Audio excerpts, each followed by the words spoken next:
Just as I completed my final assassination contract and was about to take my seat as the head of the world's top assassin organization, I was informed that I was the long-lost true heir of the Astor family. And at home, an adopted son had long since taken my place.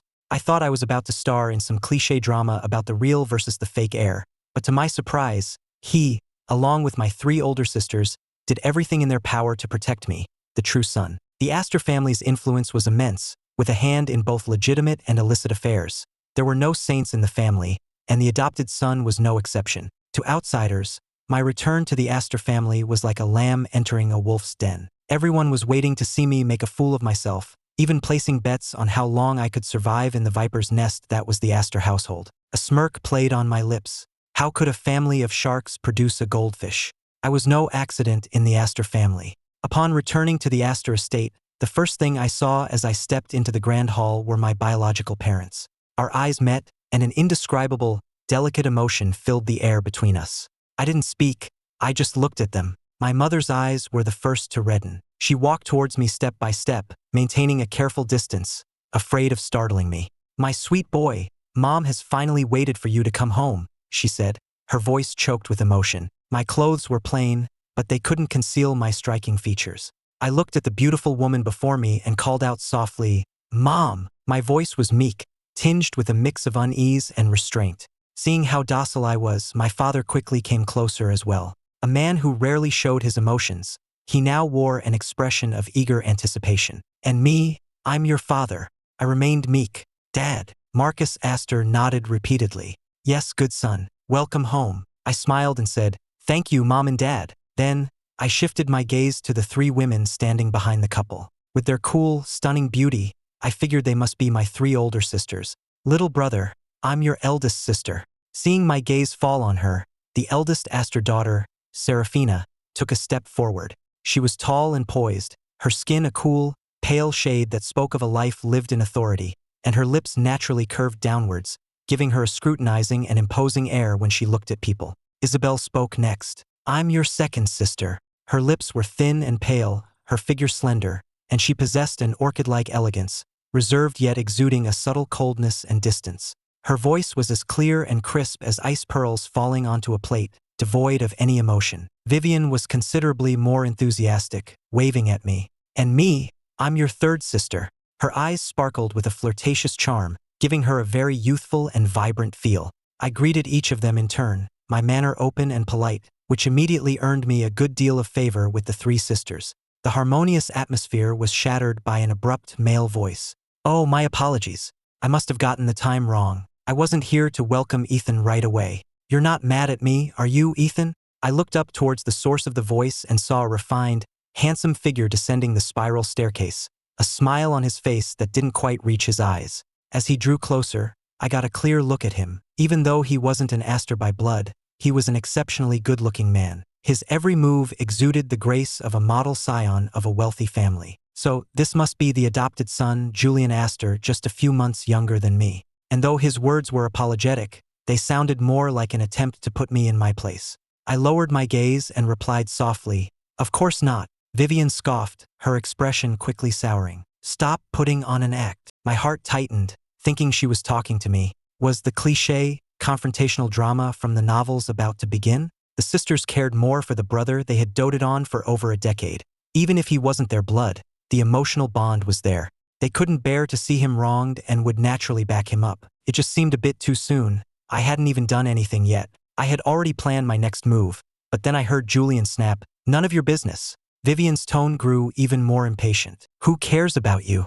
Don't be so full of yourself." She was clearly talking to Julian. This was not what I had expected. Did he and his sister not get along? Our mother shot them a reproachful look. "On this wonderful day of Ethan's return, are you two going to cause a scene? Don't scare him." Vivian let out a soft "oh" and composed herself. It was Julian, however, who acted aggrieved. "Mom, he's your precious son, but what about me? You promised you'd treat us equally." Both my mother and father looked exasperated. "Julian, don't be childish." One was the biological son they had wronged for years, the other the adopted son they had meticulously raised. It was impossible to choose. The situation they had feared was now happening. Since someone had to be slighted, it might as well be Julian for now. Julian looked hurt. How am I the one being childish? You yelled at me first. Before this, his mother had always spoiled him. She had never spoken to him so harshly. My mother had no choice but to concede. All right, it's all my fault. Then, as if remembering something, she soothed Julian before turning to me with a look of regret. Sweetheart, this is your younger brother. After you were secretly taken from us, we searched for you endlessly to no avail. We were sick with grief, and that's when we adopted him. My father added, you are both the treasures of the Astor family, so you must get along. After speaking, he carefully observed my expression. Most people, upon learning that someone had usurped their place and enjoyed the life that was rightfully theirs, would surely feel resentful. But even with my return, they couldn't send Julian away. The best solution was for us to live as brothers in peace. Seeing no displeasure on my face, my father breathed a silent sigh of relief. I nodded and said, I understand. My docile demeanor made the couple increasingly fond of me. Julian, however, turned his head away with a mix of pride and stubbornness, all but writing, I'm in a bad mood, across his face. My father quickly changed the subject. All right, let's not just stand here. Ethan, you've traveled a long way, you must be hungry. Let's eat. They had already instructed the staff to prepare a meal, and the family sat down together. When I hesitated to pick up my utensils, my parents assumed I was just being reserved. Ethan, this is your home, there aren't so many rules. Just do as you please, my mother said. As one of the top elite families, the Astors actually had many rules, but they were willing to make an exception for me due to my special circumstances. Julian interjected with a sarcastic remark. Ethan probably doesn't even know basic table manners and is afraid of embarrassing himself. Maybe we should have Mrs. Gable teach him first. Mrs. Gable was the Astors' head housekeeper, the wife of their butler, Mr. White. My mother shot him a warning look. Julian. He knew perfectly well that I had grown up away from them and suffered a great deal, yet he was deliberately bringing up a sore subject, rubbing salt in my wounds. Julian retorted defiantly, it's the truth. Am I not allowed to say it? Coming from the slums, he's probably never seen this kind of wealth in his entire life. My father slammed his chopsticks down. Julian, you're getting more and more out of line. If you don't want to eat, then get back to your room. Julian shot back petulantly, fine, I won't eat. And with that, he stormed off to his room. My mother looked at me, her face full of apology. Ethan, Julian isn't usually like this. I don't know what's gotten into him today. Please don't take it to heart. It's our fault for not preparing him properly. We're sorry you had to go through that. My father also softened his tone. Julian is actually a very reasonable person. You'll see that in time. I'll talk to him about what happened today. Vivian's expression also showed a hint of disdain. Ethan, don't mind him. He can be really annoying. I acted very understanding. Mom, Dad, sisters, you don't have to say any more, I get it. My sudden return has divided your affection, so it's normal for my brother to be unhappy. The couple sighed. Silly boy, all of this should have been yours from the start. We're the ones who spoiled him. I picked at my food for a few bites before claiming I was full, then discreetly pulled out my phone. I opened Instagram, my most used app, found the ugliest profile picture in my contacts, and fired off a message. What kind of advice was that? It was completely useless. I'm docking your pay. The reply came instantly. No, Chief. That was a hand-picked master guide. How could none of it be useful? Not a single useful word in the whole thing, I typed back, then promptly blocked the account for the time being. When I looked up again, I found my family's eyes were all on me. Vivian asked curiously, little brother, what brand is your phone? I don't think I've ever seen one like it. It's quite unique. I answered truthfully, a friend of mine developed it. It's not on the market yet. They didn't think much of it, assuming it was just some niche device. They all refrained from asking about my past, afraid of bringing up bad memories. They were certain I had lived a hard life and were determined to make it up to me. My mother then said, Ethan, are you full? Let's take you to see your room. Your father, sisters, and I all have gifts for you. With that, the group headed upstairs. My mother explained, your sisters are on the 4th floor, and you and Julian will be on the 5th. You can pick any room you like on the 5th floor, and tomorrow we'll have someone redecorate it to your liking. Just as I was about to look around, one of the doors suddenly opened. It was Julian. He pointed to the surrounding rooms. This is my private music room, that's my study, and over there are the game room and art studio. Oh, and don't pick a room too close to mine. I don't like noise. After saying his piece, he slammed the door shut with a bang. I watched him, a thoughtful expression on my face.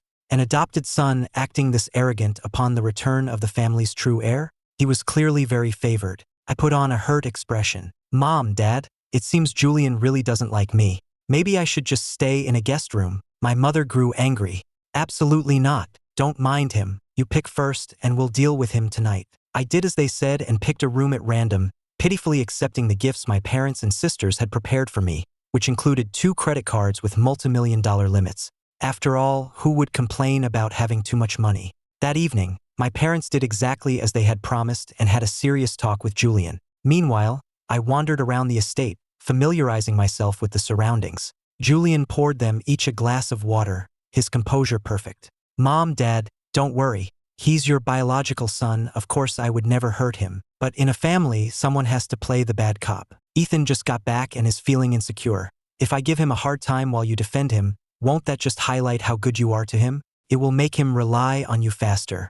It also gives him a sense of urgency so he doesn't naively think that just because he's back, everything is settled. His personality is too soft to survive in the Astor family. Julian's eyes had grown sharp, dark, and profound, completely shedding the spoiled, willful demeanor he had shown me earlier. As he himself said, he held no malice towards me and had been clear about his position from the very beginning. He had long anticipated the day the true Astor heir would be found. The Astors were different from other wealthy families. Profit was paramount, a truth ingrained in every family member. He wouldn't waste his energy on pointless jealousy, knowing that only by holding real power could he secure his footing in the family. His years of hard work couldn't be usurped by a newcomer like me who knew nothing. His parents had hand-picked him and invested immense effort into his upbringing. They wouldn't give up on him easily. At most, I was just a mascot for the Astor family, no threat to his position. My father and mother exchanged a look and sighed. A personality like his is what's normal, and it's what's most valuable to the Astor family. You've always known your limits, so we won't say any more. The next day, my parents and 3 sisters left early. They were all incredibly busy people, constantly on the move. The fact that they had all taken a full day off to welcome me was a testament to how important they considered my return. So today, they all had to go catch up on their work. The task of staying home to accompany and look after me fell to Julian. They apologized profusely, explaining the situation and instructing me to stay within the main estate grounds. They told me to find either Julian or Mr. White if I needed anything, and then they left one by one. Julian, of course, was 100% against it and didn't bother to hide his displeasure. As if he had nothing better to do, he had his own important work to handle. He had no time to babysit a mascot. Ethan, you'd best not go anywhere. Just stay quietly in your room. And don't ask me for anything. My time is very valuable. I replied innocently, but Mom and Dad told you to protect me. Julian said deliberately, protect you? How old are you that you still need protection? I nodded with understanding. All right then, I'll just wander around by myself. You don't have to worry about me. Julian snapped. I told you to stay in your room. What are you wandering around for? I retorted. You won't even keep me company. What's the fun in being alone? Julian sneered. You really want me to accompany you? Aren't you afraid I'll kill you? Then I'd be Mom and Dad's only son. I gave him a harmless smile. Mom and Dad trusted you with me. So what do I have to be afraid of? His gaze sharpened, and he gave me a long, meaningful look. You're not as stupid as I thought. A pity it's useless. With that, he turned and left without waiting for my reaction. I watched his retreating back thoughtfully, but I didn't stay idle. After briefly familiarizing myself with the layout of the Astor estate, I sought out Mr. White to learn more about the family, then returned to my room. Lying on the bed with my eyes closed, I replayed Mr. White's words in my mind, my thoughts racing. The Astor Corporation was the largest financial conglomerate, with global assets exceeding trillions, spanning shipping, real estate, finance, technology, and healthcare. It even dabbled in certain gray area industries, which the family internally referred to as the shadow line. In short, they had their hands in everything, both legal and illegal. My father, Marcus Astor, was the 3rd-generation head of the family, chairman of the Astor Corporation, and a renowned business genius. My mother, Victoria, was the current CEO of the corporation and also the daughter of a powerful financial family. Together, the couple controlled the core of the group, making them a formidable force. My 3 sisters were equally exceptional, each a titan in her own field. The meticulously groomed Julian had mastered the art of networking, bringing immense benefits to the family. There was also a younger uncle, Evan Astor, who was based abroad, managed overseas operations, and had a carefree, rebellious spirit with little interest in family power. Looking at it this way, I really was the only useless one in the entire Astor family. What to do? The pressure was kind of immense. I opened my eyes and casually scrolled through my phone, checking the New York City forums. The latest and biggest news was about me. The return of the direct heir of the Astor family had caused a huge stir in high society. It felt like countless eyes were secretly watching the Astors, watching me, and especially waiting to see the drama unfold between me and Julian. After all, before my return, Julian's position was unshakable. He was practically the most dazzling figure in their circle. But now that the true heir had appeared, how could it not trigger a wave of overt and covert struggles? To make matters worse, I was the one who had grown up in the slums, yet I outranked Julian by blood. Everyone was also keenly watching how the Astor family would treat the two of us. For many families, I represented an opportunity, an excellent breakthrough point, far easier to approach than Julian. Also in the spotlight was the Sterling family. The Sterlings were rivals to the Astors, both century-old, top-tier financial dynasties in New York, though the Sterlings were relatively more low-key, with slightly less prestige and renown than the Astors. If the Astor Corporation's core was shipping and its shadow operations, the Sterling Group's business model was built on technology and finance. The two families had a fluctuating relationship, and in this generation, to maximize profits, they had decided on a marriage alliance. Unfortunately, the Sterling family had few heirs, and all the children in the direct line were girls. So, when I was born a boy, the two families immediately sealed the marriage pact. Perhaps it was for this very reason that someone grew fearful, unable to stand the sight of the two powerhouses joining forces, and orchestrated my abduction to sabotage the alliance. This forced the Astors to find another solution. After a fruitless search for their biological son, they went through a rigorous selection process and adopted Julian. Julian had lived up to their expectations, and over the years, the Sterling family had come to accept him as their future son-in-law. But now, with my sudden appearance, everything had changed. Would the marriage alliance still happen? And who would be the groom? Whatever the outcome, it was bound to cause a massive shift in the balance of power. An ill-timed phone call rang out. A single glance told me it was the person I had blocked yesterday. I opened the app, unblocked him, and sent a single question mark. Genius immediately sent a message. Chief, your family's marriage prospect flew back overnight, right after the news of your return to the Astor estate got out. None of the guys are even dating. You can't be the first one to get married. Just let your adopted brother take your place. I replied, feeling brave? You dare to meddle in my affairs now. Before we could finish our chat, there was a knock on the door. I turned off my phone and slowly walked towards it. When I opened the door, I was met with Julian's face. Shedding yesterday's reserved demeanor, I confronted him directly. Weren't you busy? You have time to come see me? Julian seemed slightly taken aback, but quickly retorted irritably, you think I wanted to come? We have an important guest, and he specifically asked to see you. I paused. An important guest? Who is it? Our great-uncle, Silas Astor. He turned and walked away without checking if I was following. I thought I faintly heard him mutter under his breath, damned nuisance, wasting my precious time. Was he cursing me? No, Julian had no intention of dealing with me earlier and was about to go about his business. He had come back specifically for this, so he must have been cursing the guest downstairs.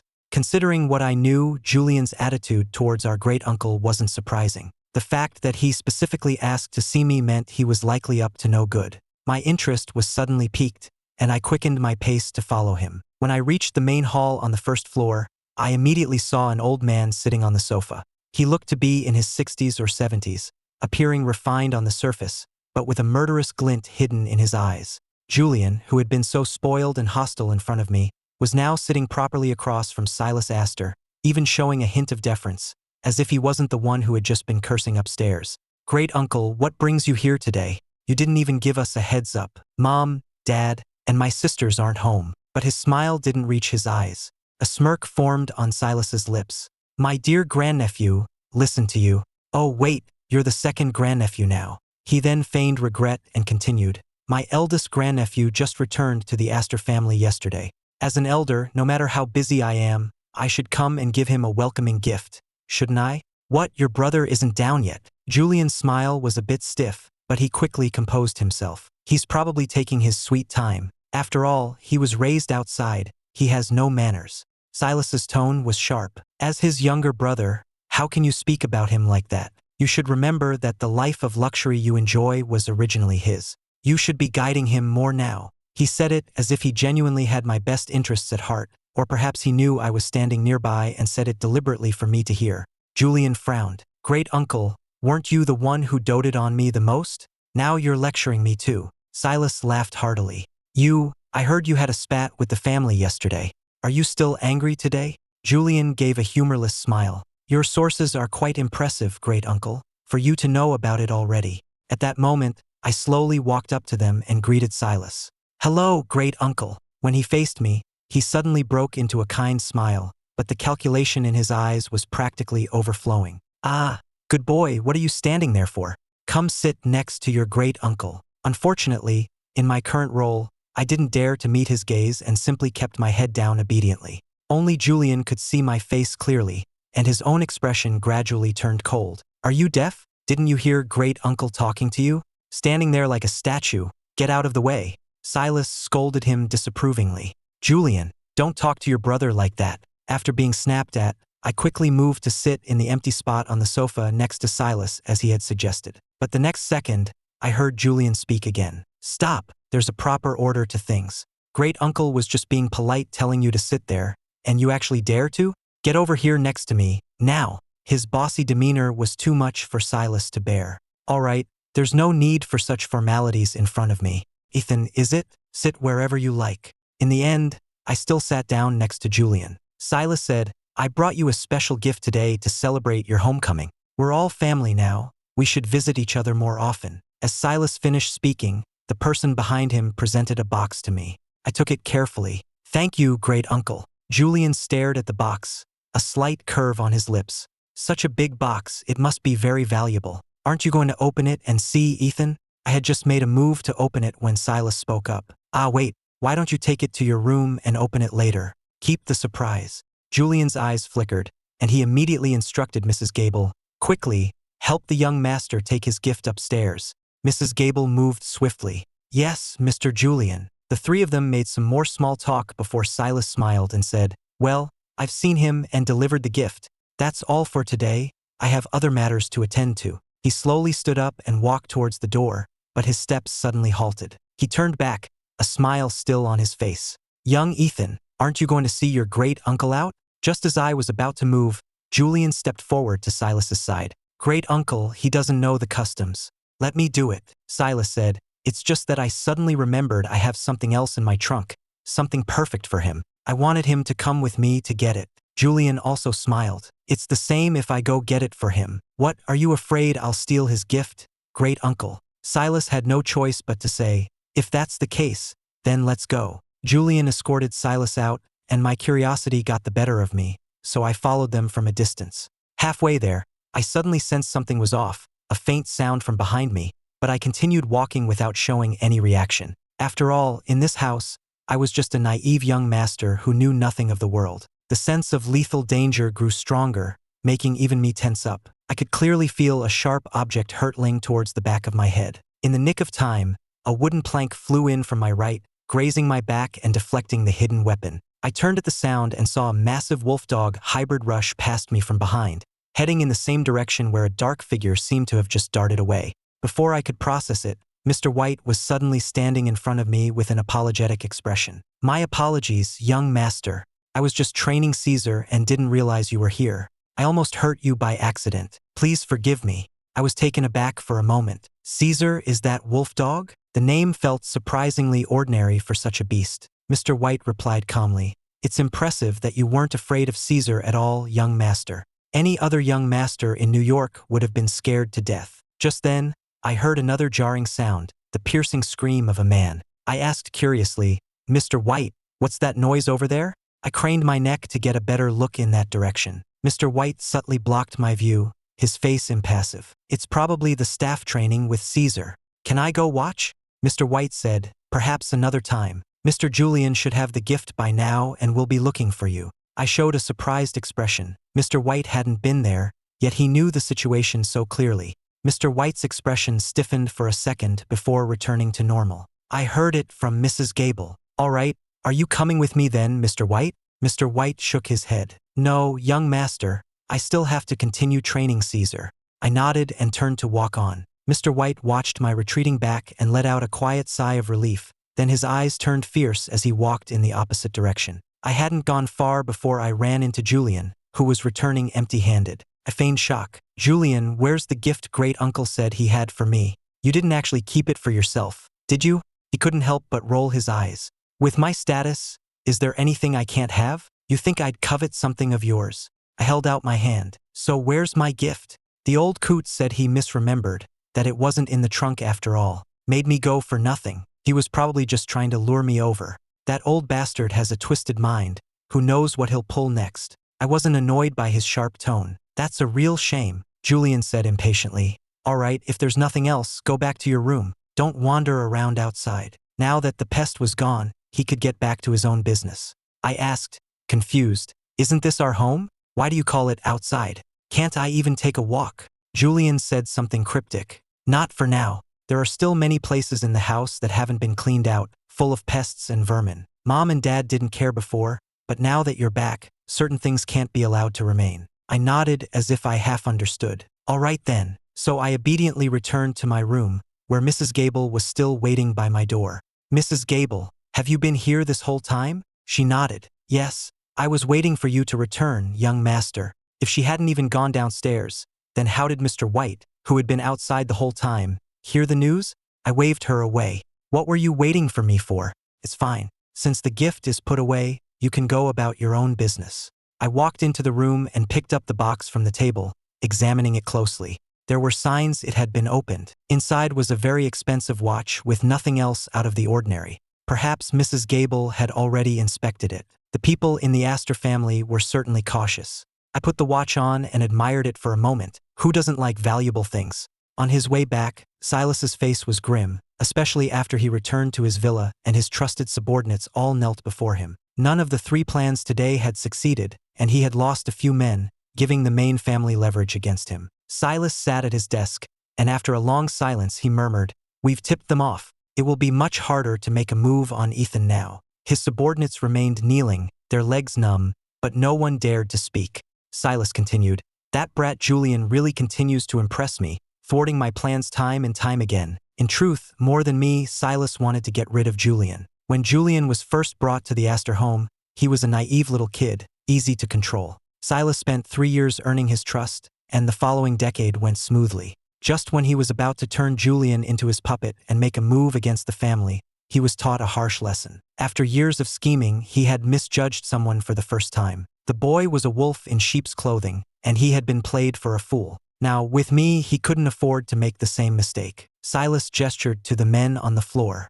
Each of you give me an idea. What should we do next? Someone timidly asked, do we target only Mr. Ethan? Or Mr. Julian as well? Silas replied, one of the 2 heirs has to fall. Judging by their current relationship, it won't be hard to drive a wedge between them, especially since Ethan isn't as clever as Julian. At dinner, my parents and sisters, who had just returned from work, learned from Julian about the day's events, and their expressions all darkened. The atmosphere at the table became exceptionally tense. It seems that from now on, we'll have to leave someone with him at all times, my father said. Today it was that old scoundrel, but who knows what other monsters will try to get close to Ethan in the future. We can't be with him every second. Julian's expression was the most composed. Just bring some of our people back for close protection. This can't go on forever. He needs to get used to our way of life. The family discussed the matter back and forth. I had taken a nap, so I came down a bit late. I greeted each of them and took my seat. Mom,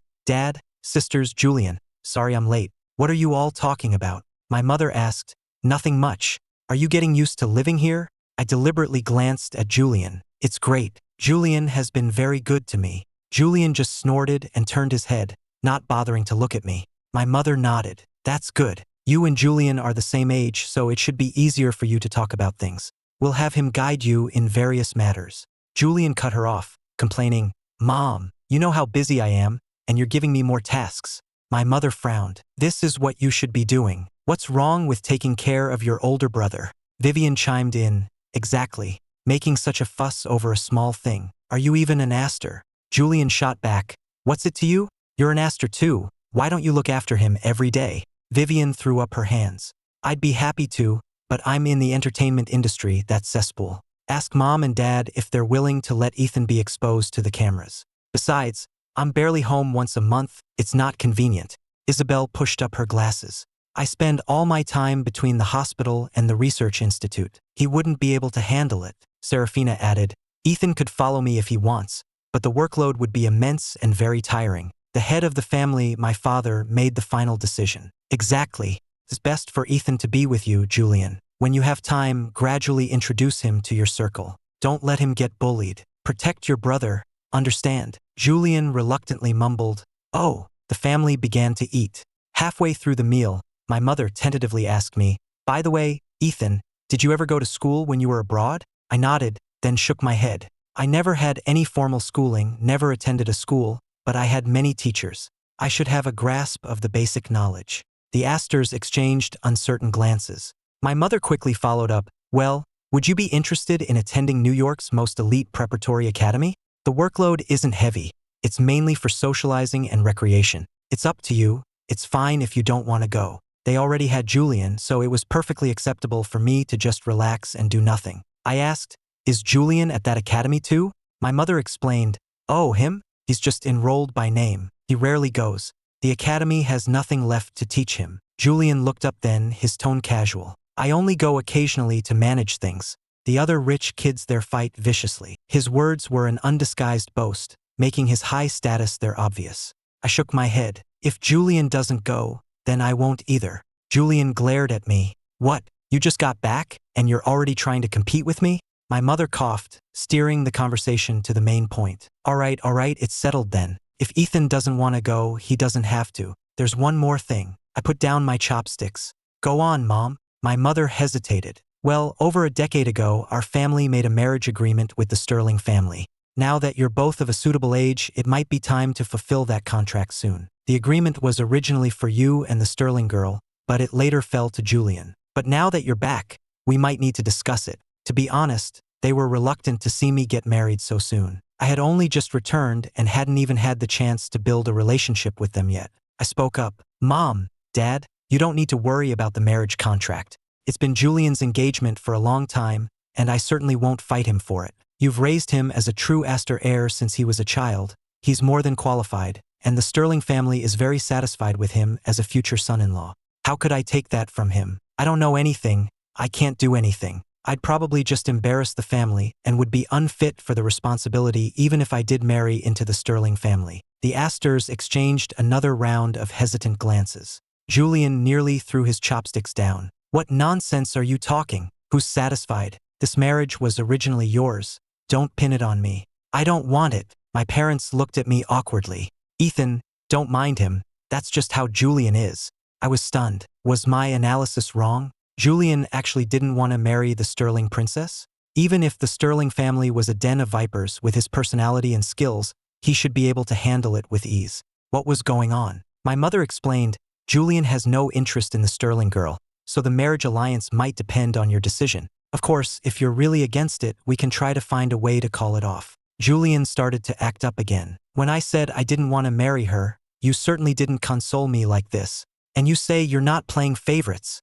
I asked tentatively, would breaking the engagement have a big impact on the family? I was actually well aware of the stakes, but I pretended not to know. Julian quickly answered, "Of course, if the marriage alliance is cancelled, and it's the Astor family that breaks the contract, years of cooperation could fall apart. The losses would be immeasurable." I looked at the others. "Is that true?" I saw my parents and sisters all nod in unison. While they didn't want to force Julian into the marriage, the matter was indeed of great importance and couldn't be resolved by a simple whim. I didn't express my own willingness or unwillingness, but instead turned my gaze to Julian. "Why don't you like the Sterling girl, Julian?" He snorted, a proud curve on his lips. "I don't have many special interests, but I am extremely attracted to strength. That girl from the Sterling family, it's not that I'm trying to be harsh, but I genuinely look down on her." The Astors were used to hearing him talk like this. They just hoped he wouldn't be so brazen in public. I raised an eyebrow slightly. "Really? Why do you say that?" Julian laughed. "The head of the Sterling family has 2 daughters.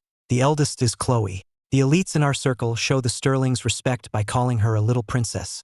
But there's no shortage of ridicule and mockery behind her back. And she hasn't disappointed anyone. She's the most notorious heiress in New York, a master of all kinds of trouble, even earning the nickname Satan of the nightclubs for her wild partying. When she was 13, she owned 27 limited edition supercars and would agonize over which one to drive each day. She hired people to turn her garage into a rotating display, but a system malfunction ended up wrecking 7 or 8 of them. Every insurance company in New York blacklisted her. At 14, she found her family's private jet too corporate and hired a street artist to cover it in black and white skulls. This forced the head of the Sterling family to take a commercial first-class flight right before an important meeting. At 15, she was punished by being made to kneel in the ancestral hall, but she set up a row of action figures in front of the ancestral tablets, claiming it was to entertain the ancestors. When her father froze all her accounts, she turned around and sold her family's secrets to a tabloid for pocket money. At 18, when forced to sit in on a corporate meeting, she blasted "Congratulations and be prosperous" on a Bluetooth speaker, disrupting the financial report and getting her inheritance rights suspended for a month. At 19, she started her own business, using the funds her father gave her to open a nightclub named the Sterling Crypt. She hired a Taoist priest to perform a ritual at the grand opening, claiming it was specifically to counter Marcus Astor's feng shui, only to have it shut down for operating without a license. Finally, when she was 20, the Sterling family couldn't take it anymore and sent her abroad. It's been 3 or 4 years now. I hear she's on her way back. I have a whole collection of the little princess's glorious deeds. Do you want to hear more, Ethan? After finishing, Julian continued to look at me with a smile. My mouth twitched slightly. This Chloe Sterling was certainly one of a kind. If there are 2 daughters, and the elder one is so outrageous, why not make the younger one the heir? The younger Sterling daughter, Clara, has been frail and sickly since birth. She has no interest in the inheritance and prioritizes her sister in everything, often cleaning up her messes. It's unlucky to have a sister like that. I nodded, feigning partial understanding. After hearing Julian's account, the rest of the Astors also began to see the marriage as a huge pitfall. My mother said, "Ethan, Julian, give us a little more time. We'll figure out a solution that works for everyone and call off this engagement." I nodded obediently, then looked at Serafina with curiosity. "Setting aside my and Julian's marriage prospects, what about you, eldest sister? Is there a future brother-in-law in the picture?" She gave a slight cough. "There is an arranged marriage partner." I raised an eyebrow. "Oh, another arranged marriage? So it's not someone you genuinely like?" Serafina was calm. Being born an Astor means some things are out of your control. Compared to love, she preferred profit. I continued, "What about you, second sister?" Isabel's voice was cold, her expression unapproachable. "I like being alone." I was about to say more when Vivian cut me off. "Ethan, in our line of work, falling in love is a huge no. Besides, with my 2 older sisters ahead of me, what's the rush?" After a peaceful night, I woke up the next morning to find the entire family gone. Only the staff could be seen, busy with their chores. "Mrs. Gable, is Julian not home either?" Mrs. Gable replied, "Young master, Mr. Julian is currently in the shower and will be heading out later." I feigned displeasure. "Where is he going? And he's not taking me? He was supposed to look after me today." Before Mrs. Gable could answer, Julian's door flew open. "Could you speak any louder?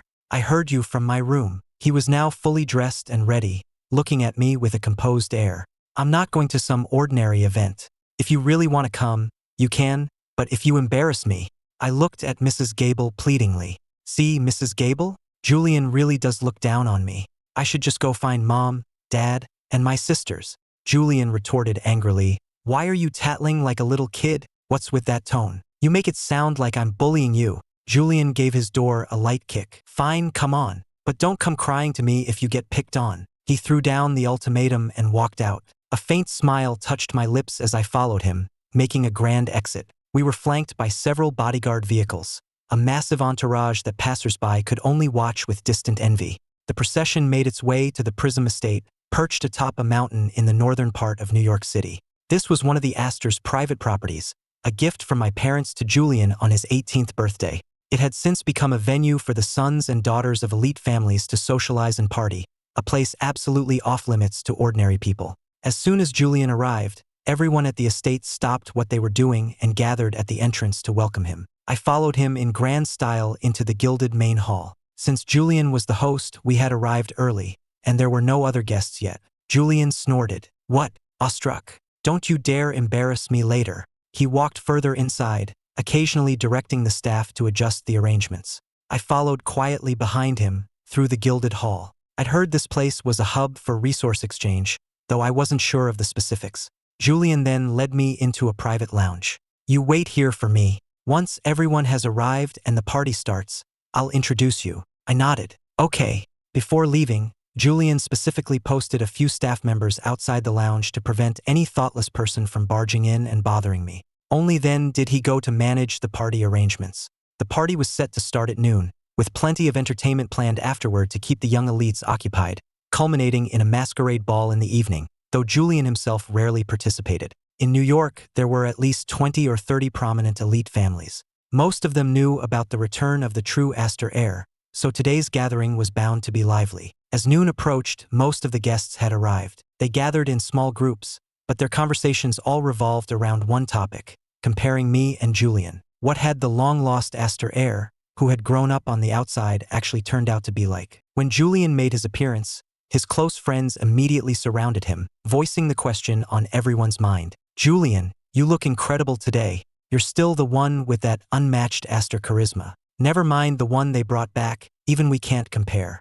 "Exactly. Is that guy even the real Heir? In our hearts, you're the only one, Julian." "Julian, why isn't your family member here? Aren't you going to bring him out to see the world? Let him see the kind of influence you command, so he understands there are some things he can't take from you, even now that he's back. I heard he's from the slums. How could he possibly compare to you?" Julian stood silently amidst the crowd, a faint smile on his lips, neither confirming nor denying anything. "You'll see what he's like soon enough." His ambiguous reply left everyone guessing his true thoughts. This only piqued the crowd's interest further. Just before the banquet was to begin, Julian instructed the estate manager to bring me over. Everyone was waiting for this moment, holding off on starting the meal and turning their gazes towards the entrance. After just a few minutes, someone complained, "Don't tell me he's too scared to show up. Where are they bringing him from? Is it that far? Putting on airs before he even arrives. Our time is valuable. Maybe we should just start without him." Right at that moment, a server came to announce, "Ladies and gentlemen, please be patient. Mr. Ethan Astor has arrived." Everyone's spirits lifted, and they all looked towards the entrance, some having already prepared their mocking remarks.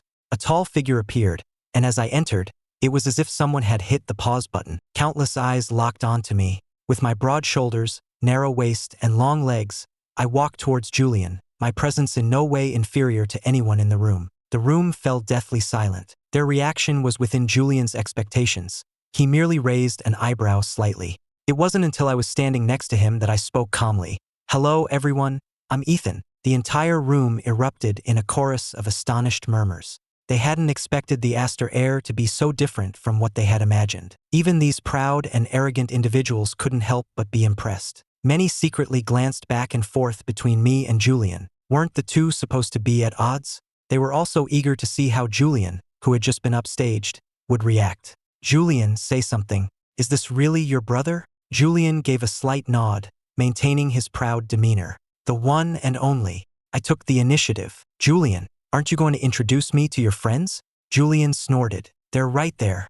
I can't be bothered. Ask them yourself." The guests exchanged glances. It seemed Julian really didn't care for me. Nevertheless, they had to show respect to the Heir, and many came forward to introduce themselves. Most of the young heirs gathered around Julian, watching me become the center of attention and speaking up for him. "Julian, are you just going to let him steal your spotlight? You're the one the Astors meticulously groomed. Julian, just say the word, and we'll make sure he embarrasses himself later."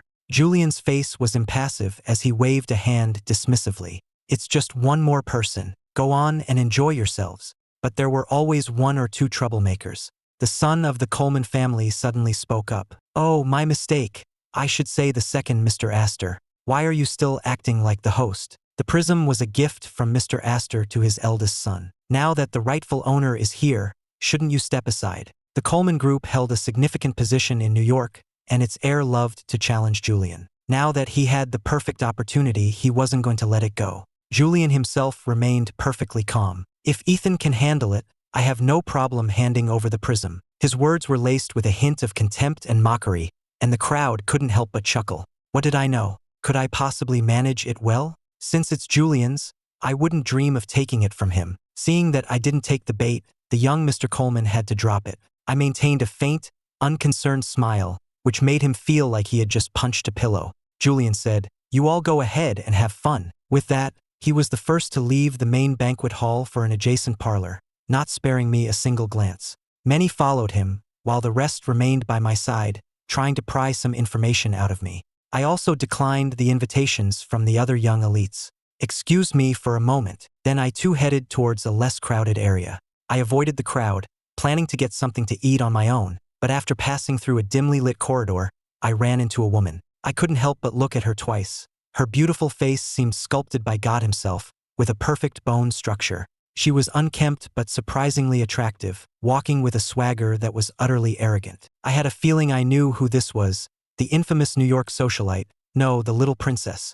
It seemed she was indeed back from abroad. I hadn't seen her in the main hall, and knowing Julian, he certainly wouldn't have invited her, so she must have snuck in on her own. Managing to get into the prism was a feat in itself. I had no desire to get involved with her, so after a brief 2-second pause, I prepared to walk around her. But Chloe suddenly blocked my path, her words completely out of line. "Hey handsome, you looked at me twice just now. You have a crush on me, don't you?"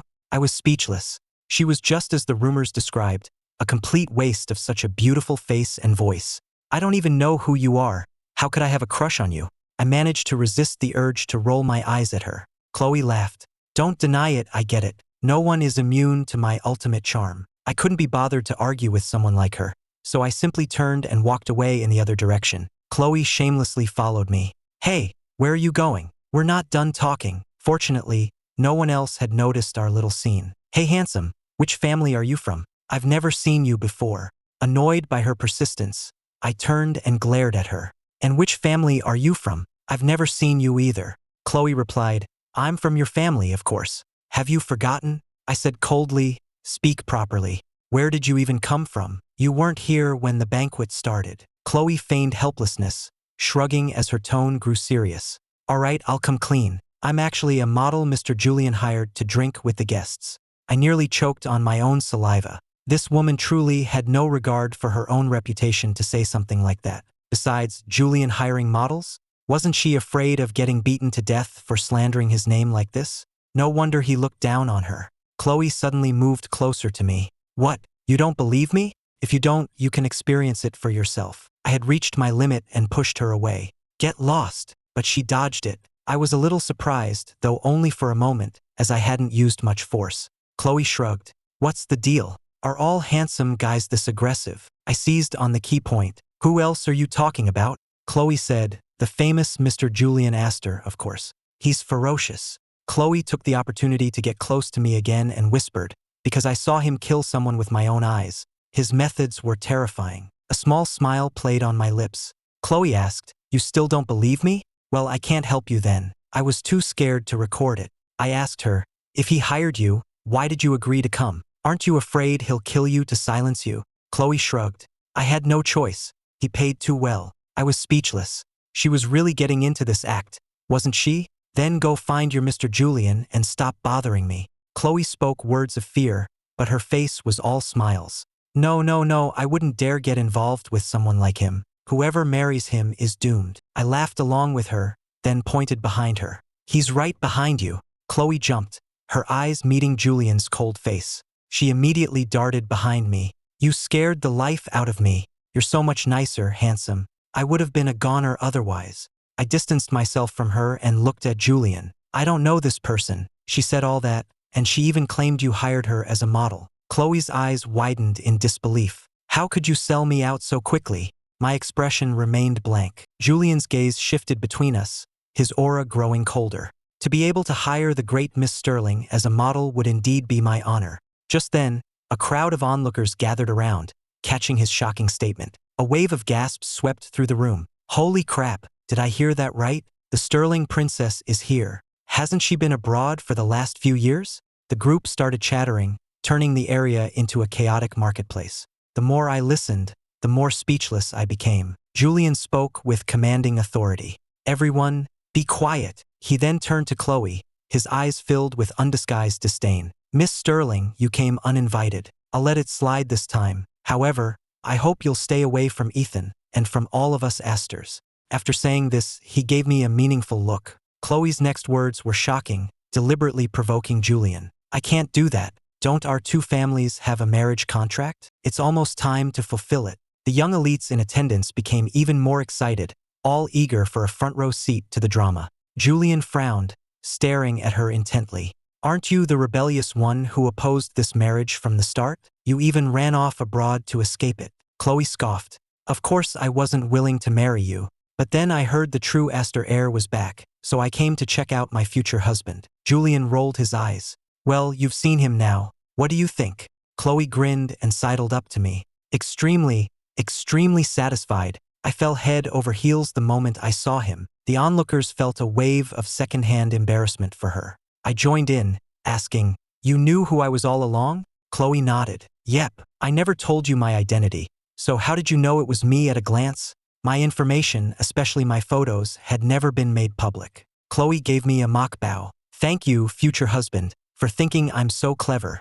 I truly hadn't been this speechless in a long time. The crowd around us started jeering and catcalling. To make matters worse, Chloe turned to Julian and said, "Second master, you surely have no objections to my marriage with the first master, right?" A smile spread across Julian's face, growing wider and brighter.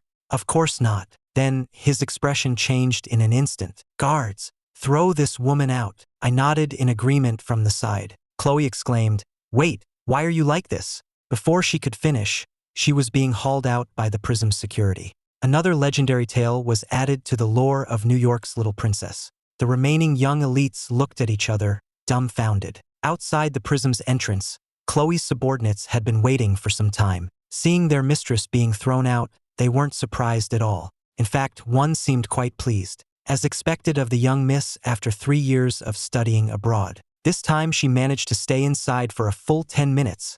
Chloe walked up and kicked him. "If you don't know how to give a compliment, then don't force it." The awkwardness inside the prism continued. Everyone looked at me and Julian, hesitant to speak. The first master's methods are certainly impressive. He just arrived and has already captured Miss Sterling's heart. Stealing Julian's fiancée, how shameless. Someone stepped forward to defend Julian. In their eyes, Julian and Chloe were the perfect match.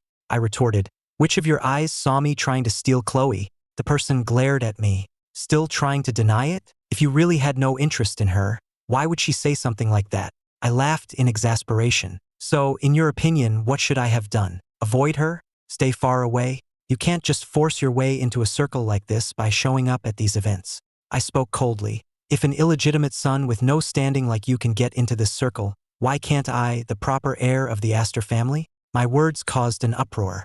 The young man who had spoken came from a reasonably powerful family. There had been rumors that his mother was a mistress who had schemed her way to the top, but the stories had been suppressed, and those in the know kept quiet. Now that I had exposed him in public, everyone was watching him become a laughingstock. Another flash of shock crossed Julian's eyes. Before the crowd could recover, I continued, "Julian hasn't even said anything, yet you're so eager to jump in. If you ask me, you're the one who's really after the Sterling princess." The man's face twisted with rage and humiliation, and he began to speak recklessly.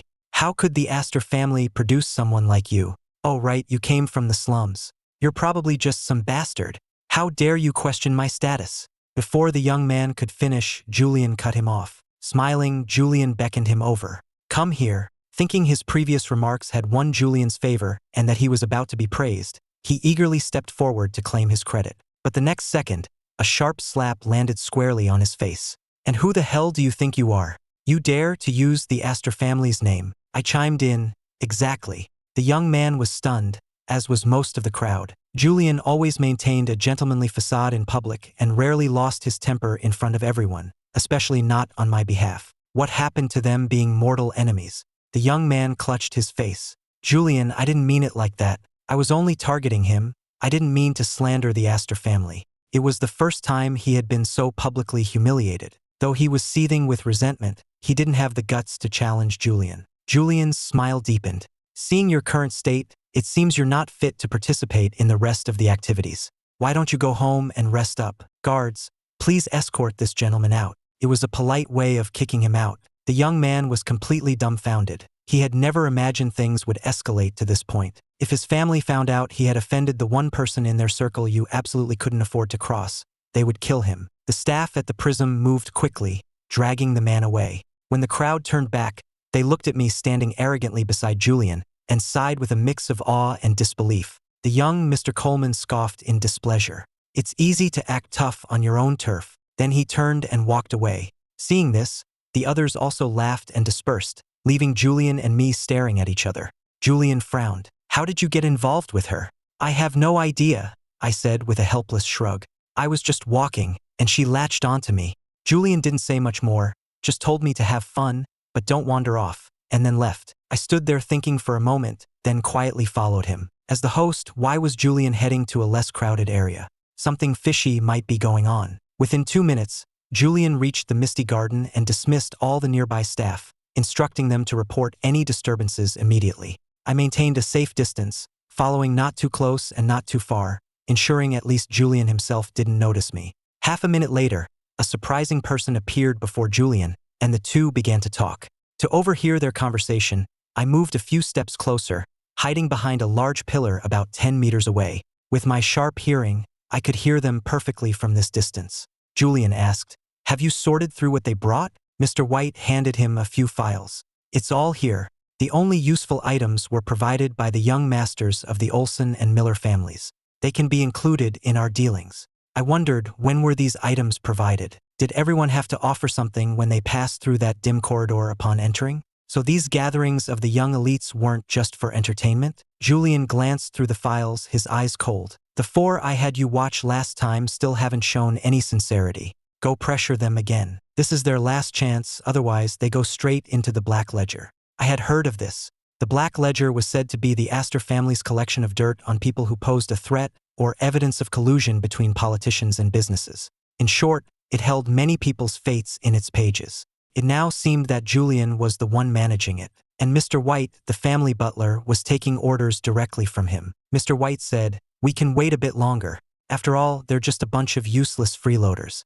"How can they compare to your efficiency, Mr. Julian?" Julian smirked non-committally. "Oh, by the way, have you told Ethan about the backgrounds of the guests here today?" "Only about the Sterling family." Julian's eyes narrowed. "That's strange.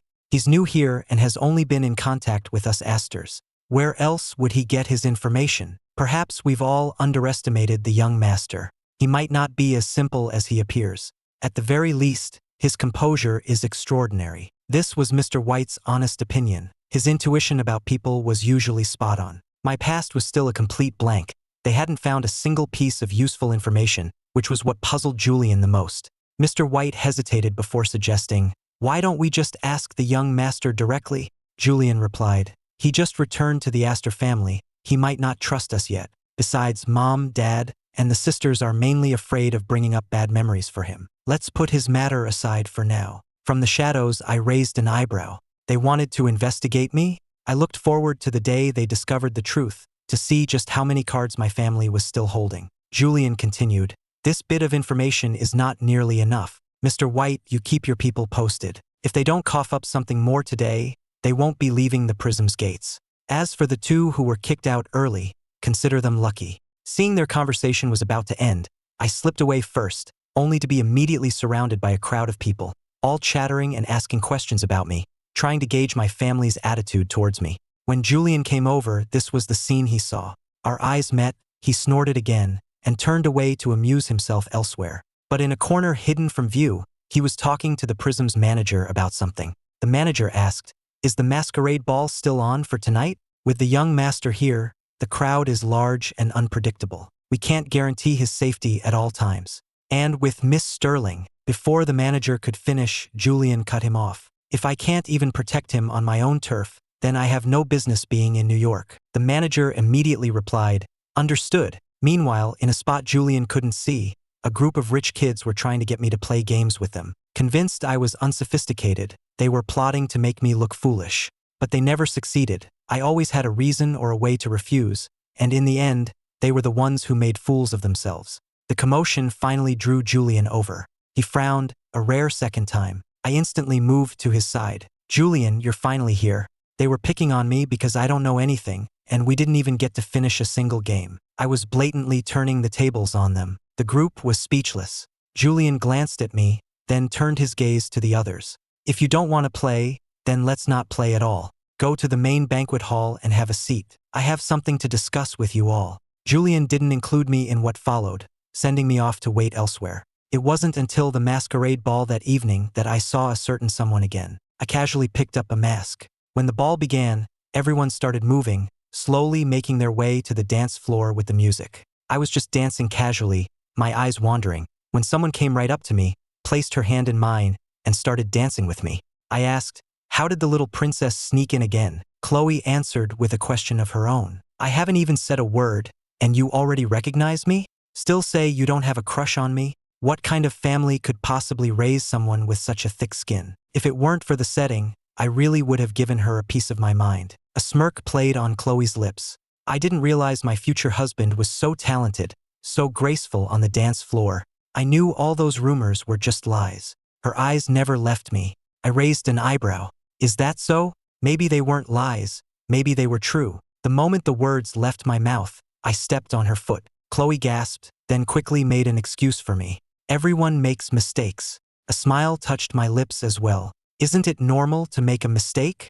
A sense of foreboding washed over Chloe, and the next second, I stepped on her foot again, hard. "You mentioned earlier that you saw Julian kill someone. What was that about? Tell me." Chloe's eyes darted away. I was scared out of my wits. "I can't remember clearly," and I stepped on her foot again. Chloe finally gave in. All right, young master. Let me try to remember." As we continued our push and pull, neither of us knew that just off the dance floor, Julian was silently watching us. The ball ended surprisingly smoothly. Perhaps because I provided cover, she managed to go undetected for once. For the first time, she wasn't thrown out, but left in style with the main crowd. Julian and I also returned to the Astor estate. My parents and the 3 Astor sisters were all sitting on the sofa, as if they had been deliberately waiting for us. "Ethan and Julian are back. Did you have a good time today?" Of course, the question was mainly directed at me. I smiled and nodded. "It was very interesting." They nodded in satisfaction and gestured for me to sit with them. As we talked, the conversation eventually turned to my past. Unable to find any information, they finally gave in to their curiosity and concern and asked me directly. I just smiled faintly and answered vaguely, "Why don't we wait for a better time to talk about it slowly? I'm afraid if I tell you everything at once, you won't be able to handle it." The hall fell into a dead silence. In the few seconds after I spoke, the Astors had already imagined 1,000 tragic scenarios I might have endured in the slums. They felt a warmth in their hearts.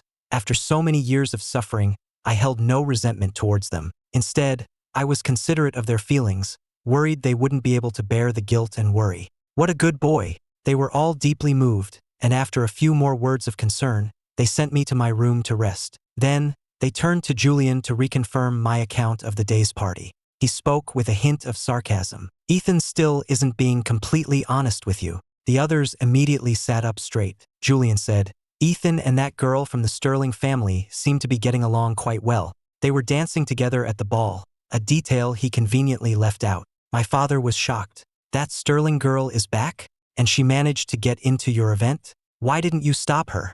Julian was indeed a bit annoyed. "She spent 3 years messing around abroad and picked up a few tricks. I just couldn't stop her in time, and she slipped through." My father said angrily, "Even so, you can't let her get close to your brother. Ethan is too naive. He's the easiest type for a girl like that to manipulate." Julian replied, "It's impossible to guard against everything. Besides, there's no need to deliberately stop her. What if Ethan likes her? Wouldn't the marriage alliance take our families to the next level? Isn't this what the Astors and Sterlings have been waiting for?" That might be true, but the Astors still found it hard to accept. My mother pressed for more details.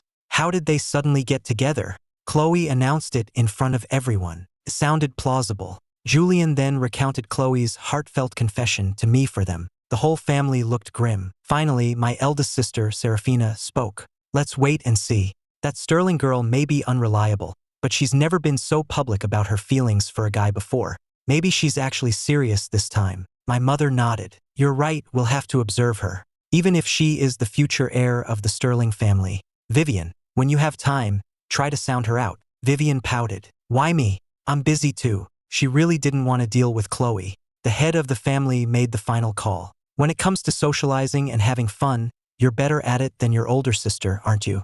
"It's settled." He then added, "And be careful with Ethan's and Julian's marriage prospects." Vivian reluctantly agreed. The next day, I woke up early, and the whole family was still there. They had deliberately waited for me to say goodbye in person, as they were leaving on a business trip and wouldn't be back for at least 2 or 3 days. They wanted to see me one last time before they left. My mother warmly invited me to breakfast, and the atmosphere at the table was exceptionally cozy. The conversation eventually drifted to Chloe, and they subtly tried to gauge my opinion of her. I frowned and spoke slowly. The whole family watched me nervously, waiting for what I would say next. Then I met their gaze, my eyes finally landing on Julian. She said she doesn't like Julian. She said he's too aggressive, and that she even saw him kill someone with her own eyes. The moment the words left my mouth, the room fell into the same dead silence as the night before. Even Mrs. Gable, standing nearby, lowered her head. Julian was furious. Damn it, how dare she slander him like that? Although it wasn't exactly slander. Which time had she seen him kill someone? Couldn't be, he rarely got his own hands dirty. The other Astors exchanged glances, unsure how to explain this fact. If they admitted it, it would shatter the image they had built in my mind and probably scare me. If they denied it, they would have to lie to me. I secretly smirked and deliberately asked each of them, Mom, Dad, Serafina, Isabel, Vivian, Julian, is what she said true? They looked at each other again, then all turned to Julian, leaving it to him, the person involved, to explain. Julian got the signal from his family, slammed his hand on the table, and shot to his feet. Lies. Slander. I can't believe after 3 years, she'd defame me like this. Ethan, don't listen to her nonsense. For all we know, she spent the last 3 years in a mental hospital. You can't take her words seriously. I nodded. I had to admit, Chloe was right about one thing. Julian was indeed a bit aggressive. So, had he really killed someone and had Chloe caught him in the act? Then I watched as he calmly sat back down. As long as you understand, Ethan, let's continue eating. And so, the family, each with their own hidden thoughts, finished breakfast peacefully. Meanwhile, at the Sterling residence, the head of the family, Mr. Sterling, found fault with everything Chloe did, on the verge of flipping the dining table and telling her to get out. Before he could even open his mouth, Chloe launched into a tirade. Old man, stop looking so grim all the time. Or are you deliberately trying to make me lose my appetite and starve to death just because I'm back? How can a father be so malicious? Or are you actually my stepfather? Since we're not eating anyway, why don't we just go get a paternity test? Mr. Sterling grew angrier the more he thought about it. Why didn't you just die out there? Why did you have to come back and be an eyesore? Seeing her father was genuinely getting angry, Chloe toned it down a bit. I came back because I know you're desperate for a grandchild, and I'm here to make your wish come true, aren't I? Her words left Mr. Sterling stunned, his expression almost comical. Stop joking. What decent man would be willing to have a child with you? Even Clara, sitting beside her, looked up, her eyes filled with doubt. Chloe said, You have such a short memory for an old man. Don't we have a marriage contract with the Astor family? Isn't it time to fulfill that promise? Mr. Sterling retorted, Didn't you say the Astor heir was too domineering, that marrying him would be like serving an ancestor, and that one ancestor in this family was enough? Aren't you afraid of him controlling you now? You're not worried about having to serve a husband and be managed by him. No, old man, please be more precise. I have a marriage contract with the first Astor heir. The one you were just talking about is the second. This left Mr. Sterling stunned once again. Chloe nodded. It's exactly as you think. Mr. Sterling replied, I almost forgot. Ethan just got back, and you're already setting your sights on him. Chloe admitted it openly. Mr. Sterling's interest was now genuinely piqued, and he deliberately teased her. I think Clara is much more reliable than you. Maybe we should let her handle the marriage alliance instead. Old man, can you stop working against me? Mr. Sterling snorted. Just stay out of it. I'll find you a son-in-law myself. Meanwhile, I was smiling at Julian. Julian, it's just the two of us again today.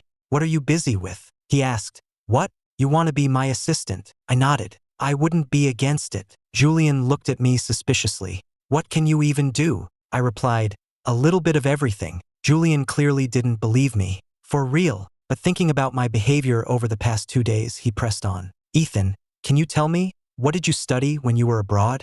I said, I learned all sorts of things, it's hard to say. Julian grew annoyed. You're just brushing me off. I quickly changed the subject, pointing to the side. Julian, Mr. White has been waiting over there for a while. It looks like he needs to talk to you. Are you sure you don't want to go see? Julian turned and indeed saw Mr. White. You've got sharp eyes. But how do you know he's here for me? I retorted. If not for you, then for me? Besides, I said, it looks like ...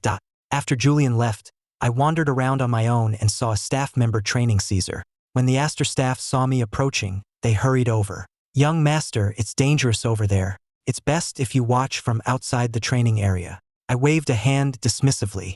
It's fine, I'm not afraid of him. Caesar's hearing was sharp, and he turned his head to look at me.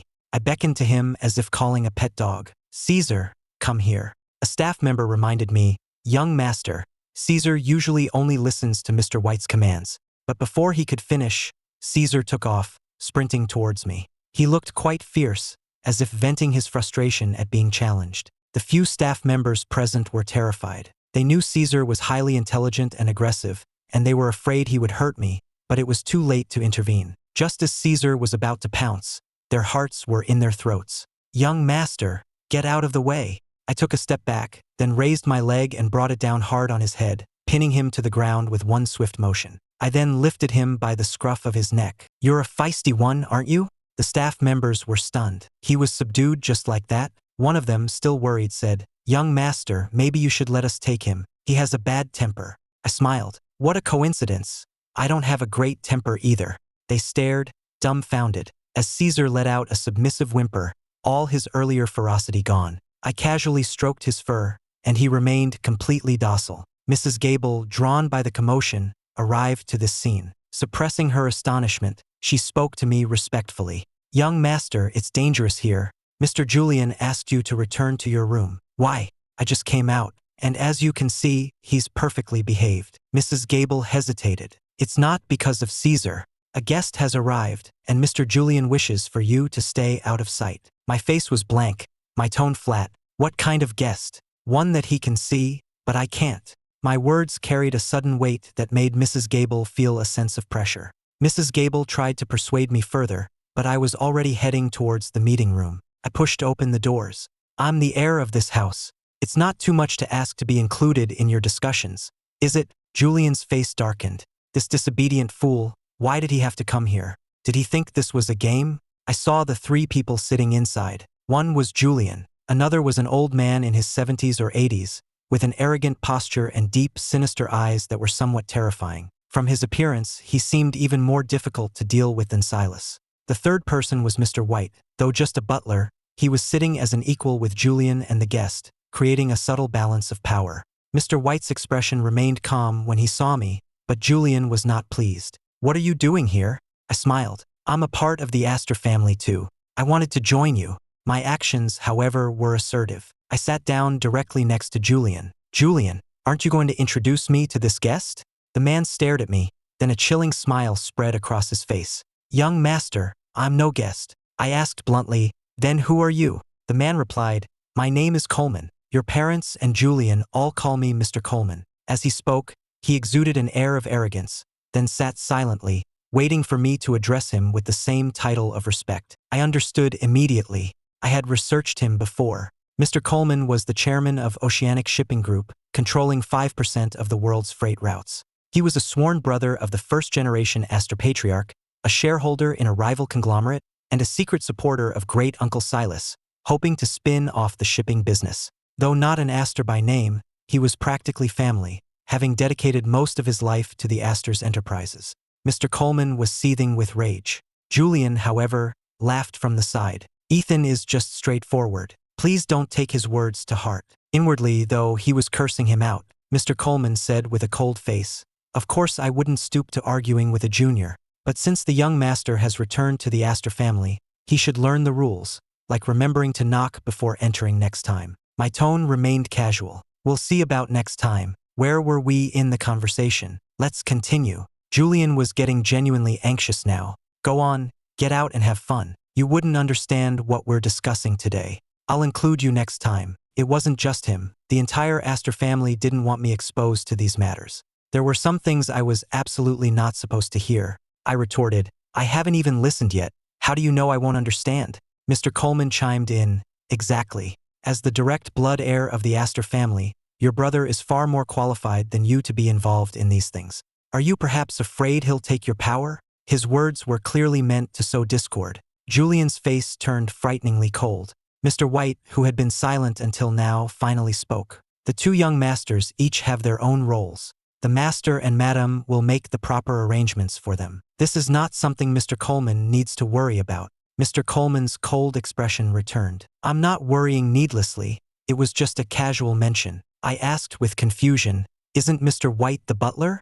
He said before that he couldn't meddle in the family's affairs, so how is he sitting here now? Before Mr. White could answer, Mr. Coleman cut in. Butler? He's much more than just a butler. Surely the Astor family hasn't been hiding this from the young master. His surprise seemed genuine. He then looked at Julian with a hint of reproach. Mr. Julian, you've always been close with White. You haven't explained this to your brother Ethan. I pressed. More than a butler? Then what is he? Mr. Coleman revealed it just like that. Like me, he is a member of the Astor family's Council of Elders. Julian's and Mr. White's eyes darkened. I feigned confusion. Council of Elders? Yes, the Council of Elders. The Astor family's council has 5 members in total. Seeing that he was about to say more, Julian interrupted him in a low voice. Mr. Coleman, you seem to be particularly talkative today. In reality, I already knew what he was going to say. Mr. White was never a simple character. On the surface, he was the Astor's butler, but behind the scenes, he was the master of their shadow operations, a member of the family's council, and an elder in their shadow council. He managed their Black Ops division, handling intelligence, assassinations, and gray market deals, all deeply connected to the Black Ledger Julian managed. Mr. Coleman sighed dramatically. I'm getting old, can't even say a few extra words without being disliked. The young master's timing is unfortunate. We just finished our discussion. Let's go. Do you want to come along? I acted surprised. Finished so quickly? Where are we going? Mr. Coleman said, to handle some business matters. The young master can come along and learn. Julian cut him off. Mom and Dad haven't given Ethan permission to leave the estate yet. Mr. Coleman looked at me with a hint of pity. You can't even leave the house? As expected, I frowned in displeasure. Yeah, Julian, you don't have to be so guarded with me, do you? Julian replied, it's for your own safety. He was adamant about not letting me leave. With my parents and sisters away, he wasn't confident he could handle any unexpected situations outside. Mr. Coleman watched us, seemingly on the verge of an argument, with great satisfaction. All right, Mr. Julian is just afraid of taking responsibility, isn't he? In that case, the young master can come with us. If anything happens, I'll take full responsibility. Although Julian was unhappy, he felt a slight sense of relief. You said it yourself. After all, if Mr. Coleman was willing to make such a promise, he probably wasn't planning to make a move on me just yet. As for why he was luring me out, that remained to be seen. Mr. Coleman said in a low voice, I said it. Are you at ease now? Julian nodded, then gave Mr. White a subtle look, signaling him to have more men follow them secretly. And with that, the group left in a grand procession. We rode in the car Mr. Coleman had brought, and even the driver was one of his trusted men. As the car drove further and further, Julian began to sense that something was wrong. Mr. Coleman, this isn't the way to the office. It looks more like the place the Astor family uses to deal with traitors. Mr. Coleman replied, what's done is done. Negotiating at the office is pointless. It's better to use more extreme measures. Don't you agree? Julian frowned, displeased. It seems you've already made your move, Mr. Coleman. Why bother consulting us then? Mr. Coleman's tone was flat, but there was a hint of gloating in it. Just going through the motions. A sense of participation is important, especially for the newly returned young master, isn't it? Julian's frown deepened. Ethan just got back, and you're taking him to a bloody place like this? Mr. Coleman turned his gaze to me. He'll have to see it sooner or later. This is just to help him adapt early. What do you think, young master? I nodded. I'd like to see what you're all up to that you have to hide from me. When we arrived, we got out of the car one by one. The location wasn't actually remote. A quick glance revealed many people secretly guarding the area. We were on the second basement level of a shopping mall. The first basement level was just an ordinary warehouse, nothing special except for extensive soundproofing. Julian waved a hand in front of his nose in disgust. Mr. Coleman, you need to do some cleaning. The stench is overwhelming. You could skip the interrogation and just let them suffocate to death. Mr. Coleman laughed. Of course, those who don't come often, like the two young masters, wouldn't be used to it. Look at White, completely unfazed. Mr. White was always in charge of these matters. For him, it was a walk in the park. The other subordinates spread out, guarding every entrance in layers. In the end, only the 4 of us went inside, with Mr. Coleman and Mr. White leading the way. Mr. Coleman took out a key card and swiped it on the access panel. The doors slid open, and an even more pungent smell hit us. Even I couldn't help but frown, let alone Julian. We walked to an interrogation room in the far corner, where 3 people were held separately, all covered in injuries of various sizes. Sensing our presence, they started shouting incoherently. making it impossible to tell if they were cursing or begging for mercy. Mr. Coleman pointed at them with a smile. A corporate secret was leaked, and these three were exposed. After investigation, 2 of them are spies from a rival company, and 1 is a traitor. Julian, covering his nose, asked with a frown, "Did you get anything out of them?" Mr. Coleman smiled. "They're tough nuts to crack. But I did discover something interesting." Mr. Coleman gestured to the guards in the room, who then pulled the black cloths from the 3 captives' eyes. The other 2 were relatively calm, but the young woman in the middle became extremely agitated the moment she saw me. She suddenly shouted at me, "I've seen him! In the Black Serpent Syndicate's territory in the Goya district of Oakland." She had once been a member of the Black Serpent Syndicate. After offending her superior and facing the risk of being silenced, she had deserted the organization and fled to the States. And she had indeed seen me, albeit only from a distance. But because of my status and striking appearance, I had left a deep impression on her.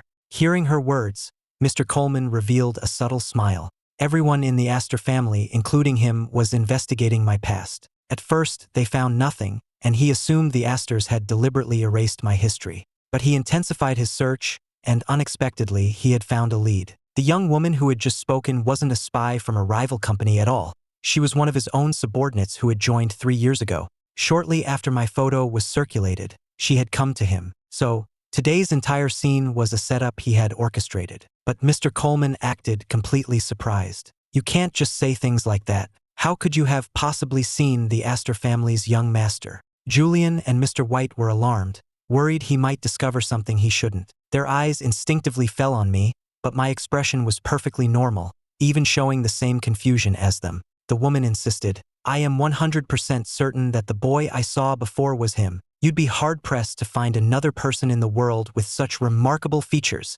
Mr. Coleman quickly followed her lead. "How could the Astor's young master appear in the Black Serpent's territory and be seen by you?" The woman replied, "I don't know why he was there, but the higher-ups were so respectful to him.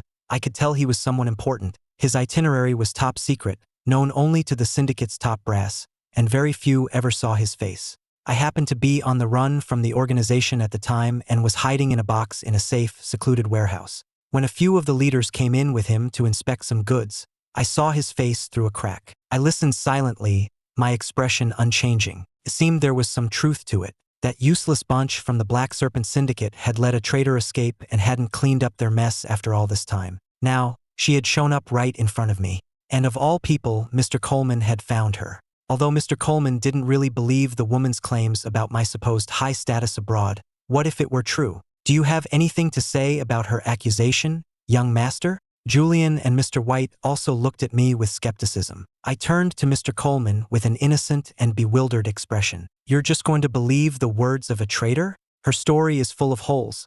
Aren't you going to have someone verify it? Where's the proof? For all we know, she's deliberately lying. And at a critical moment like this, when we all walk in, instead of thinking about how to save herself, she immediately latches onto me. Your line of questioning sounds more like you're leading her on. Could it be that she's one of your people, and you deliberately planted her here?" Julian and Mr. White were suddenly jolted to their senses.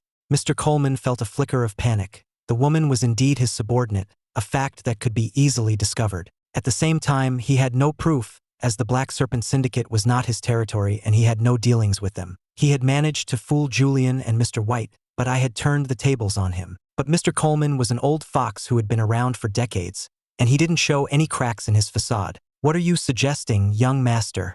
That I would conspire with an outsider to frame you? Since she said it, there must be some truth to it. As for proof, it's under investigation, and I'm sure we'll have results soon. Besides, it's not something to be ashamed of. If you truly have such a background, it would be a great asset to the Astor family, wouldn't it? No need to be secretive." Before I could speak, Julian, having regained his composure, sneered. "Mr. Coleman, you went to all this trouble to bring us here just to listen to a traitor's ramblings? That doesn't seem like your style." Mr. Coleman chuckled, but his eyes were terrifyingly dark. "I was just being impatient. Since it concerns the young master, I had to give it more attention." Mr. White quickly added, "Then let's wait until Mr. Coleman has proof. Can we now continue discussing the corporate leak?" Neither of them showed any sign of doubting me. Even if the woman was telling the truth, it didn't change the fact that I was an Astor by blood. In contrast, Mr. Coleman's actions were suspicious at every turn. No matter how unwilling Mr. Coleman was, he couldn't continue the previous topic. He gestured for his men to bring out the interrogation files for the other 2 captives and place them before us. This is all we have. You decide what to do with them. Julian and Mr. White glanced at the files, their brows furrowed. Suddenly, a loud noise echoed through the area, and several men rushed in to report, "Trouble! There's a fire upstairs. It's spreading fast and has almost engulfed the entire mall. The scene is chaotic." Julian and Mr. White's hearts tightened. Was this the start of their move? They couldn't believe Mr. Coleman would dare to create such a huge scene. I feigned panic, but inwardly, I was perfectly calm. A fire? I doubted it. I could faintly hear gunshots and explosions. It sounded more like a firefight. Mr. Coleman made a swift decision, ordering the men beside him. "There's an emergency exit over there. Escort the young masters out immediately. As for the people in the interrogation room, if they die, they die." Mr. White moved quickly, rushing out first to check the escape route. Julian grabbed my hand, his expression grave. "Come with me." Mr. Coleman watched our retreating backs, a murderous glint in his eyes. When we finally made it to ground level, we found that among the panicked crowd, there were numerous plainclothes thugs who instantly targeted me and Julian. One group aimed their guns at us, while another, armed with melee weapons, rapidly closed in. Mr. White single-handedly held off a dozen of them. "Mr. Julian, you take the young master and go. I'll cover you." A raw, murderous aura erupted from him. No one would have guessed he was just a butler. We had also stationed a number of our own people near the mall, but the chaos was so extreme that our reinforcements hadn't arrived yet. Julian didn't hesitate. He grabbed me and ran. I took a closer look at the attackers. They didn't look like they were trained by the Astor family or Mr. Coleman. Was it a coincidence? Or had he colluded with another faction? As I was thinking, I suddenly detected a sniper nearby, the rifle clearly aimed at me. I wasn't too concerned, however, as my success rate for dodging bullets was still at 100%. An ordinary person couldn't hurt me, but a few seconds later, Julian, who had been pulling me along in front, suddenly turned and threw himself at me. I had no time to react further. I heard the sound of a bullet sinking into flesh, and blood began to seep from Julian's left shoulder, but he didn't make a sound. I was stunned for a moment. I hadn't expected Julian to be so sharp, to unhesitatingly shield me with his own body after sensing the shot. He really was all bark and no bite. This time I owed him. Julian didn't even have time to register the pain. He immediately got to his feet, pulling me up with his right hand. "Don't just stand there. Let's go." The sniper, seeing the missed shot and Julian's approaching reinforcements, quickly retreated. Just then, Mr. White caught up to us. "Mr. Julian, are you all right?" Julian replied, "I'm fine. It's just a scratch." Julian scanned the area and saw that as the crowd dispersed, the disguised thugs had also vanished. A cold smirk appeared on his lips. They run fast, but they had good reason to run. Mr. White's men had already surrounded the area and were beginning to sweep the scene for any stragglers. Julian ordered, "Mr. White, take them alive." At that moment, Mr. Coleman was theatrically directing the scene. Seeing Julian was injured, he rushed over with feigned concern and had his men bring over a few captured individuals, one of whom was the bound sniper who had shot Julian. The moment he had turned after firing the shot, he had been captured by Mr. Coleman's men. Julian's gaze was deep. "You're fast, Mr. Coleman. You caught him already." Mr. Coleman said, "This is my territory after all. I can't let Mr. Julian get injured without providing an explanation. It's just a pity they only managed to wound him. A bunch of useless fools." Julian was about to signal Mr. White to take the men away, but Mr. Coleman turned and shot them all dead, his movements too fast to stop. How dare they attack the 2 young masters of the Astor family? Death is too good for them. I won't let a single one of the troublemakers get away. "Mr. Julian, are you satisfied with this explanation?" Julian's face was cold. Even though he was furious, there was nothing he could do at the moment. He had no proof, and even if he knew Mr. Coleman was silencing witnesses, what could he say? At least I was unharmed. The Astor's mall suffered huge losses. That's a failure of your oversight. Whether I'm satisfied or not isn't for me to say. Save your explanations for my parents. With that, Julian led me away, with Mr. White and the others following close behind. Mr. Coleman watched our retreating backs, his eyes growing even more sinister. His trusted subordinate leaned in. "Boss, we just killed our allies' men like that? It's going to be hard to explain to them," Mr. Coleman said angrily. "A bunch of incompetent fools. If they're dead, they're dead. What, was I supposed to worship them like ancestors? Besides, Mr. Julian is right. After the mess we made today, it will be hard to explain to the main family. A fallout is inevitable. At least today wasn't a total loss. That fool Silas misjudged again. Driving a wedge between those two brothers is not going to be easy. He was also genuinely surprised that someone as proud as Julian would willingly protect me. At the Azure Dragon's stronghold in Germany, the gang's leader's eyes were red with fury. "What did you say? None of our men came back." The man kneeling on the floor stammered, "Yes, the operation failed. Plus, the target had protection." The leader of the Azure Dragons was livid. His subordinate stammered, "It was that Coleman guy. He said our men were useless, that it didn't matter if they lived or died. A few of them could have retreated, but he captured them and killed them right in front of the target."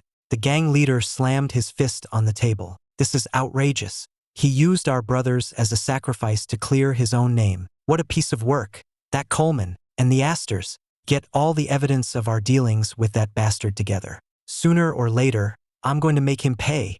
Upon learning of the ordeal Julian and I had been through, the Astor family dropped everything and rushed back. When they walked in, they saw Mr. White waiting to be reprimanded, Julian sitting on the sofa with his wound already bandaged, and me with a face full of worry. Julian couldn't stand seeing me like that and started scolding me in front of our parents and sisters. "What's with that expression? I'm not dead, am I?" This only made me feel more guilty. My parents were heartbroken. "All right, Julian, your brother is just worried about you. Don't be so harsh on him," I said in a low voice. "It's all my fault. I'm the reason Julian got hurt. I'm responsible for this." My mother comforted me. "Silly boy, what does this have to do with you? Julian saved you because he cares about you." Julian said impatiently, "Who cares about him? I was just afraid that if he died, those two old scoundrels would get what they wanted." My mother glared at him. "Julian, is that how you talk to your brother?" The couple's gaze then turned back to me. "Ethan, you must have been terrified. Do you want to go to your room and rest? We'll look after Julian." I nodded obediently. I knew that next, the family would discuss their countermeasures and prepare to settle scores. My presence might hinder their planning. The first thing I did after returning to my room was make a phone call. I need a full background check on Silas Astor and Mr. Coleman, especially their gray area businesses. The more detailed, the better. I want all their leverage. Also, start infiltrating our people into the country. Be subtle. The Astors are very vigilant. Although the Astor family was powerful enough to cover the sky in New York, there were always blind spots. I could lend a hand when needed. By the time the family finished their discussion, it was already evening. Mr. White sat next to Julian, and seeing no one else around, he lowered his voice and asked, "Mr. Julian, why did you risk your life to protect the young master? You know, a slight misstep and you could have been killed." Even though I was the legitimate Astor heir, he had followed Julian for years, and his loyalty naturally lay with him. Julian said, "I was the one who took him out. Even though I informed Mom and Dad, I'm still responsible. If one of us had to be hurt or killed, they would probably prefer it to be me." Julian knew very well why the Astor family had raised him. For them, it was always business over sentiment, but he didn't mind. They had given him more than enough. In just over a decade, he had built his own power base and network. And this time, his parents were very pleased, and he had gotten what he wanted. What was a small injury? It wasn't like it would last a lifetime. Julian said, "I will be the Astor family's sharpest blade." Mr. White wanted to say more, but Julian cut him off. "Enough, there's no point in discussing this. What's important now is how to root out all the spies those two old bastards have planted around us." Mr. White nodded, then scrolled through his phone and showed it to Julian. "Sir, I had my people suppress all the news, but it still got out. It was probably Mr. Coleman's doing." Julian mused, "So all the other families have heard the news? That's perfect. It gives me an excuse to rest for a few days and avoid socializing. Decline all invitations for me. If they try to visit under the guise of checking on me, don't let anyone in unless they're close." My mother sat down next to me. "Ethan, there's something else we need to discuss with you.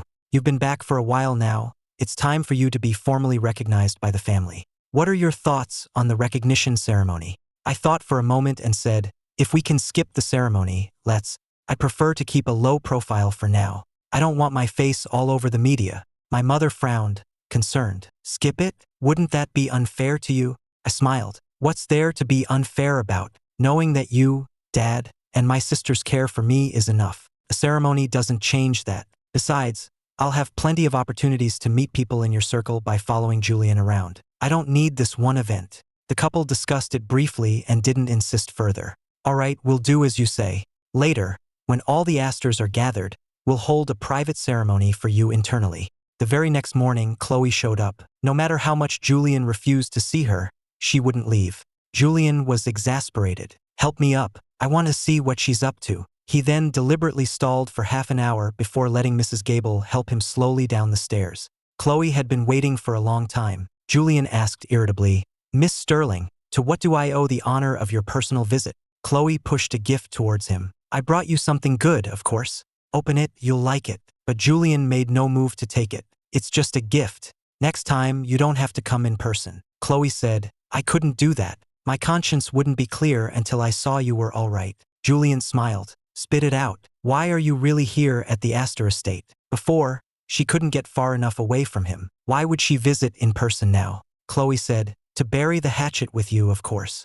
Julian looked at her warily. "Bury the hatchet? And then what?" Chloe asked. "And then, is your older brother home?" Julian's expression was one of "I knew it." "He's not." "Mrs. Gable, show her out." Chloe was once again honorably escorted out. After getting rid of her, Julian leisurely opened the gift, only to find it was an empty box, all for show. Chloe hadn't even bothered to stuff it with some foam to make it look full. He stared at it for a long time before noticing a few pieces of paper at the bottom. He took them out and examined them closely, realizing it was evidence of Mr. Coleman's collusion with the Azure Dragons. She had managed to find this before the Astor family? He didn't have time to think too much about it. He would accept this favor. His eyes hardened, and his expression suddenly became serious.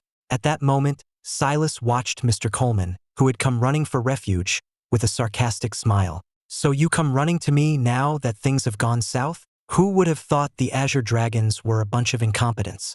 They claim to be sharpshooters," Mr. Coleman said, feeling humiliated just thinking about it. "But at least we know the entire Astor family is protecting Ethan like he's a treasure. He's their only weakness. I hear they've all gathered now, probably about to come settle the score with us. We've been fighting in the shadows for so long. It's time for a real confrontation. If we drag this out any longer and let Marcus's children grow stronger, we'll lose our chance completely." Silas nodded. "Then let's stick to our original plan. A direct confrontation is out of the question. We'll take them down one by one." Mr. Coleman said, "We can't wait. Send our people now. We have to act before the others get back. If that couple finds the evidence and comes after us first, we won't be able to handle it." Waking up late again, I found the vast mansion strangely empty, with only me left. So I asked Mrs. Gable about everyone's whereabouts.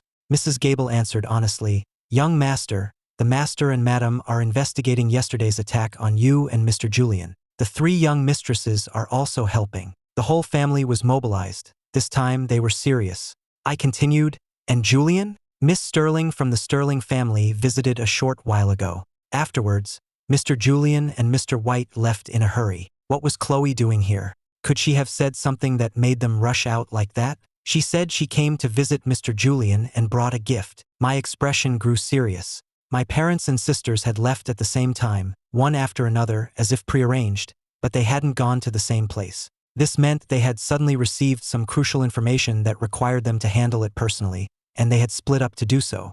After asking these questions, I went straight back to my room and immediately made another call. Mobilize everyone in the intel department. Track the movements of every Astor family member, especially the 2 I told you to focus on yesterday. Report any unusual activity to me immediately.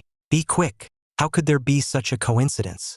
The entire family had split up and left, knowing I had no self-defense skills and that Julian was injured. If it was a coincidence, fine. But what if someone had deliberately lured them away? My eyes narrowed, a familiar cold light glinting within them. I took a moment to compose my emotions and tone, then called my parents and sisters one by one to complain, using an innocent voice to protest that Julian had snuck out, leaving me all alone at home. Their reactions were all, without exception, ones of surprise, followed by worry. They also realized the gravity of the situation. "Ethan, we're coming back right away to be with you, and we'll deal with him." Of course, their real concern was ensuring Julian's safety. But just over 10 minutes later, Julian and Mr. White returned, safe and sound. I was a little surprised to see them. Had I been overthinking things? The first thing Julian saw when he walked in was me. He snorted without ceremony. "I was only out for a little while, and you've already learned to tattle? Someone is really annoying." I didn't deny it. It seemed he had already been in contact with our parents. As long as nothing had happened, it was fine. As for my parents and sisters, they had all rushed back, afraid someone had deliberately lured them away to make a move on the two of us.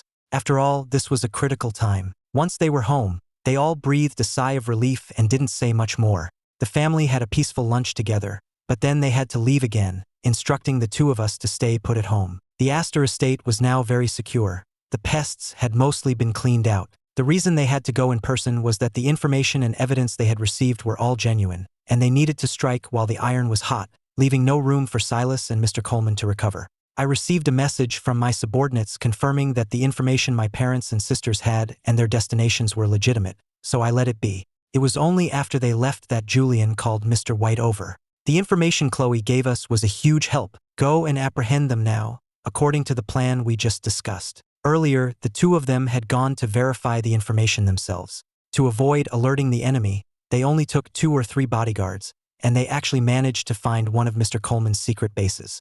Unfortunately, they were short-handed, and then my parents called, forcing them to return. The main reason Julian didn't mention this was that he felt his parents and sisters had important matters of their own to attend to and shouldn't be distracted. I sat at my computer for an hour, but the house felt too quiet. I suddenly had the urge to see what Julian was up to. However, I found his room empty, and he was nowhere else to be found. I called for Mrs. Gable again. Did Julian go out again? Yes, young master.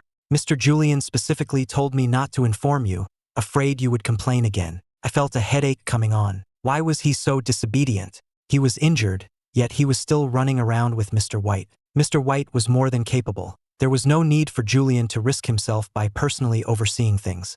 Did Julian go out with Mr. White? Mr. White left first. They likely took different routes. You mean Julian went out alone, without Mr. White accompanying him? Mrs. Gable nodded. But Mr. Julian took about 10 shadow guards with him. What if someone was really plotting against him? I unconsciously raised my voice, my tone cold and heavy. A mere 10 guards is not enough. I couldn't be blamed for being suspicious. Too much had happened in the past 2 days. Mrs. Gable said, I tried to stop him, but I couldn't. He said that Mr. White was going to the truly dangerous place, and he was just going to the Apex Tower to pick up a file. She was, after all, just a servant and had no authority to question her master's movements. And she hadn't intended to tell me any of this.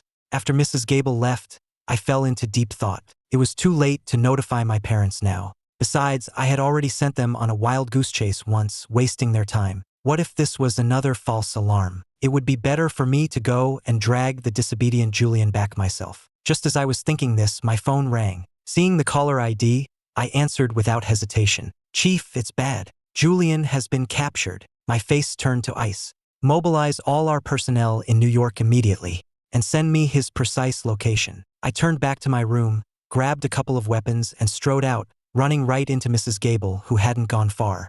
Seeing the terrifying aura around me, Mrs. Gable and the other nearby staff trembled involuntarily. Acting on instinct, Mrs. Gable stepped forward to block my path. Young master, what are you? Mr. Julian has already left. You can't go out now too. If something happened, she could never bear the responsibility. I said coldly, move. I'll explain to my parents myself later. But Mrs. Gable, belatedly realizing the gravity of the situation, pleaded, young master, please stay. I narrowed my eyes. You didn't stop him, but you're stopping me? Is he your only master? Faced with my sudden, intimidating presence, Mrs. Gable's heart pounded, and the others didn't dare to breathe. It felt as if one more word from them and I would strike them down. I continued, I said, if anything happens, I'll take the blame. While they were still stunned, I had already walked a good distance and vanished from their sight. A minute later, I had commandeered a limited edition sports car from the garage and disappeared before their eyes in an instant. By the time they reacted, all that was left was a trail of exhaust fumes. Mrs. Gable pushed past the regular staff and shouted into the air, quick, follow and protect the young master. A few seconds later, several figures emerged from the shadows. One of them said hesitantly, most of our men were taken by Mr. White. The rest of us have to guard the estate. We can't leave. Without a direct order from their master, they dared not abandon their posts. Mrs. Gable was frantic. The master and madam's phones were all going unanswered, and she couldn't even reach her husband, Mr. White. She could only pray that nothing terrible would happen today. In the study of Silas's private residence, it was still the two of them, but now, their demeanor was much more relaxed, with a hint of strategic confidence and the smug satisfaction of a plan coming to fruition. In front of them was a massive screen, displaying a live feed. A boy, covered in wounds, lay in a pool of blood, his hair matted with dirt and gore. Even in such a state, he didn't make a sound. If the Asters were here, they would have recognized him instantly as Julian, the son they had doted on for over a decade. But his eyes showed no fear or submission. A mocking smile even played on his lips. "You've had me here for 20 minutes. Is this all you've got?" The people who had captured him were from the Azure Dragons, New York's largest gang. They had always avoided the Asters, but this time they had gone all out, mobilizing their entire force just to capture him. A little thought made it obvious. The Azure Dragons must be in league with Mr. Coleman or Silas. Then he shifted his gaze to a distant camera, his tone fierce. "I know you're the ones behind this, you cowards hiding in the shadows. Why do you only dare to watch from a screen? You'd better kill me right now, because if you give me even a moment to breathe, I will repay today's humiliation 100 times over." Julian's voice echoed through the empty underground parking garage, hoarse and tinged with the smell of blood, yet still filled with untamable pride. Even imprisoned and covered in wounds, he was still the same Julian the Asters had meticulously raised, the one who had never bowed to anyone. In the control room, Silas and Mr. Coleman were surely enjoying the show they had directed, savoring the thrill of caging a tiger. And I was in the driver's seat of a speeding Bugatti Divo, the calm voice of genius reporting in my earpiece. "Chief, target location locked. Apex Tower, abandoned underground parking, level B3. The Azure Dragons have deployed about 50 core members, with snipers positioned on the perimeter. It seems they anticipated your arrival. This is a trap for both you and your brother." "Understood." My voice was steady, my hands on the steering wheel showing no tremor. The car cut through the night like a black bolt of lightning, the roar of its engine the only battle hymn in my heart. The image of Julian taking a bullet for me replayed endlessly in my mind. That bullet, meant for me, the bloom of red on his shoulder, was like a searing brand, burning away the last vestiges of my disguise as a docile younger brother. Family. The word had once been a distant, foreign concept to me. But with the Asters, I had felt a clumsy yet sincere affection. Their caution, their protection, and Julian's contradictory, reluctant guardianship were all slowly melting the wall of ice I had built around myself over 20 years of solitude. So, when my family was in danger, I could no longer stand by and do nothing. A screech of tires shattered the silence of the parking garage. To the astonishment of the Azure Dragons, my car executed a perfect drift, coming to a stop just outside their encirclement. The butterfly doors swung upward, and I stepped out of the car. I surveyed my surroundings, my gaze sweeping over the armed, menacing gang members before finally settling on Julian, who was chained to a concrete pillar. He looked terrible, his white shirt stained with blood, a trickle of it at the corner of his mouth. But his eyes, upon seeing me, first showed shock, then ignited with a complex, unreadable light. The leader of the Azure Dragons, a bald man with a fleshy, scarred face, sneered as he approached me. "The Heir? You really dared to come alone. You've got guts. Today, you two brothers can be reunited here, and you'll have company on your way to hell." I ignored his taunts, my eyes fixed on Julian as I asked calmly, "Can you still walk?" Julian was stunned. He probably hadn't expected me to be so calm in the face of such a scene, as if I were asking him for a stroll in the park. He managed a weak but still proud smile. "Not dead yet. Good." The moment the word left my lips, I moved. My body left an afterimage as I vanished from my spot. The next second, a symphony of agonizing screams filled the air. To the terrified onlookers, I was like a god of death descended from hell, weaving through their ranks. My movements were clean, precise, and efficient. My elbows, knees, knuckles, every part of my body became a lethal weapon. I didn't kill them. My organization, Spectre, has an ironclad rule. We are maintainers of order, not reapers of life. Each of my strikes landed precisely on a vulnerable joint or nerve cluster, instantly incapacitating them without causing fatal injury. In less than 3 minutes, everyone in the parking garage, except for the bald leader, was on the ground, writhing in pain. The leader was completely terrified. He tremblingly raised his gun to aim at me, only to find that his wrist was already caught in my unyielding grip. I didn't even look at him, my gaze still fixed on Julian as I applied a little pressure. A sharp crack of breaking bone was followed by a pig-like squeal, and the gun clattered to the floor. Who are you?" he stammered, drenched in a cold sweat, staring at me as if I were a monster. I couldn't be bothered to answer him. I kicked him aside, picked up the key to the chains that had fallen from his pocket, and walked over to Julian to unlock his restraints. The chains fell to the ground with a clatter. Julian looked at me in shock, his eyes scanning the bodies strewn across the floor. took him a long moment to find his voice. You were acting this whole time? He asked, his throat dry. I helped him up, letting him lean on me for support. Then I looked up at the security camera pointed directly at us, a cold smile playing on my lips. How could a family of sharks produce a goldfish? I repeated the thought I'd had when we first met, then turned to Julian and said, I was no accident in the Astor family. In the control room, the teacups in Silas's and Mr. Coleman's hands must have shattered on the floor. I helped Julian into the car. His body was hot, and he was weak from blood loss, but his mind was unusually alert. His eyes were fixed on me, as if trying to see right through me. So, growing up in the slums was a lie? All that unease and restraint, you were faking it. The training facility was next to the slums, so it wasn't a complete lie, I replied calmly as I started the car. As for the unease and restraint, it's hard not to act that way when you're surrounded by a family that wants to put you on a pedestal. The car pulled smoothly out of the parking garage. I dialed Mr. White's number. Mr. White, Apex Tower, Level B3. There are 50 packages for you. Please take care of them and deliver them to the appropriate recipients. Also, lock down any news about Julian's injuries. On the other end of the line, Mr. White was silent for a moment, then replied in a tone of unprecedented respect, Yes, young master. Julian listened to my instructions, his expression growing more complex.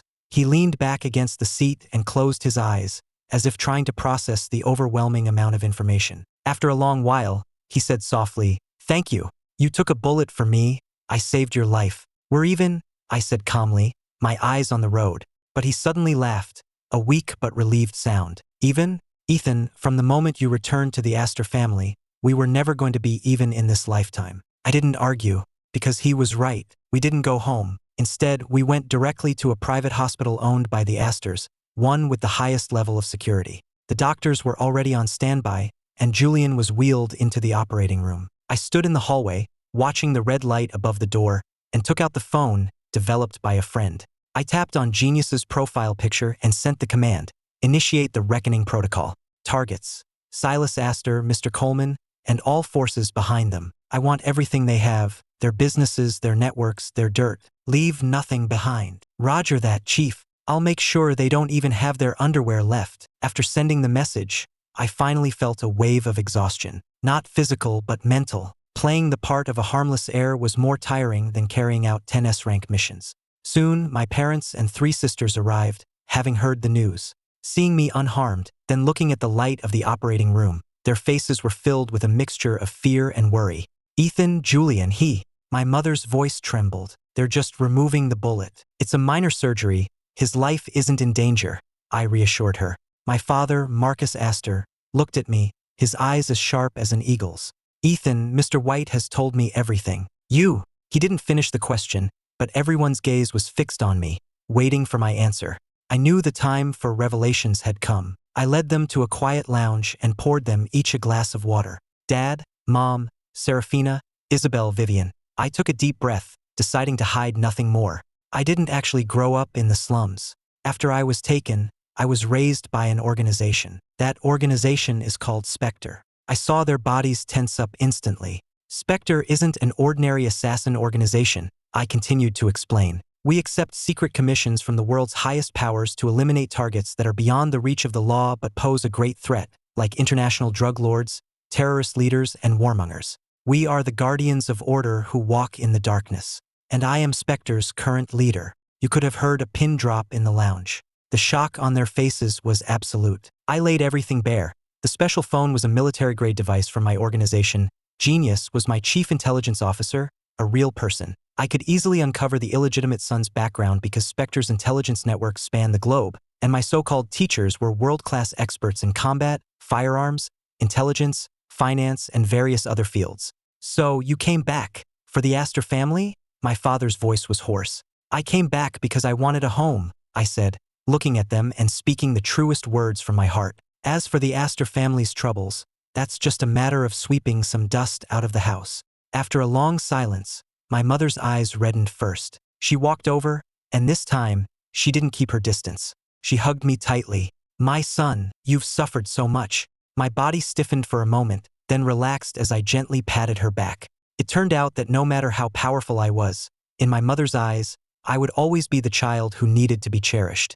My father and eldest sister, Serafina, exchanged a look. There was no fear in their eyes, but rather a sense of relief and excitement. The Astor's shadow line isn't entirely a criminal enterprise, my father said in a low voice, revealing the family's biggest secret. We act as a white glove for the government, handling matters they can't publicly address. Mr. White is in direct charge. Our philosophy and your specters, they align perfectly. I was surprised, but it also made sense. No wonder Mr. White had that iron-willed, military-like demeanor. Just then, there was a knock on the door, and a nurse peeked in. Mr. Astor, there's a Miss Sterling outside. She claims to be from Interpol and needs to see you on an urgent matter. Chloe, what was she doing here? Soon, Chloe walked in, dressed in a sharp suit, a stark contrast to her usual socialite persona. She flashed her badge, her sharp gaze sweeping over each of us before finally landing on me. Ethan Astor, or should I call you Spectre? She said, getting straight to the point. I raised an eyebrow. Chloe Sterling, or should I call you Interpol's ace agent, Siren? We looked at each other and smiled. Everything was understood without a word. Chloe's appearance completed the final piece of the puzzle. Her so-called wild child act was just her best cover. The reason she could so easily obtain evidence of Mr. Coleman's collusion with the Azure Dragons was that she had been investigating this transnational criminal organization all along. And when she claimed to have seen Julian kill someone, it was because the person killed was a major criminal on her wanted list. Julian had simply cleaned house before she could. Silas Astor and Mr. Coleman are not just traitors to the Astor family. They are also key players for the Azure Dragons in this region, Chloe said with a serious expression.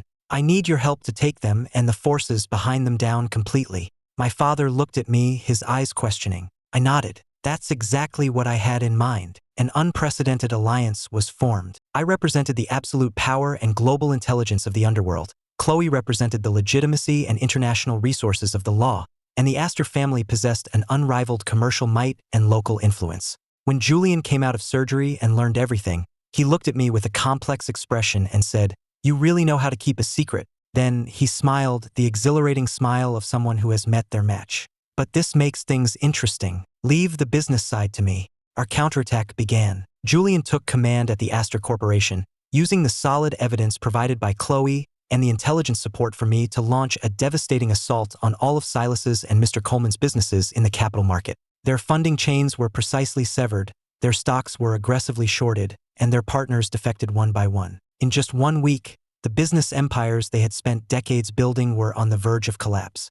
Meanwhile, I mobilized the power of Spectre to dismantle their hidden networks of dark money, money laundering operations, and secret strongholds around the world. Chloe, in her capacity as an Interpol agent, coordinated with police forces in various countries to launch a global manhunt for members of the Azure Dragons.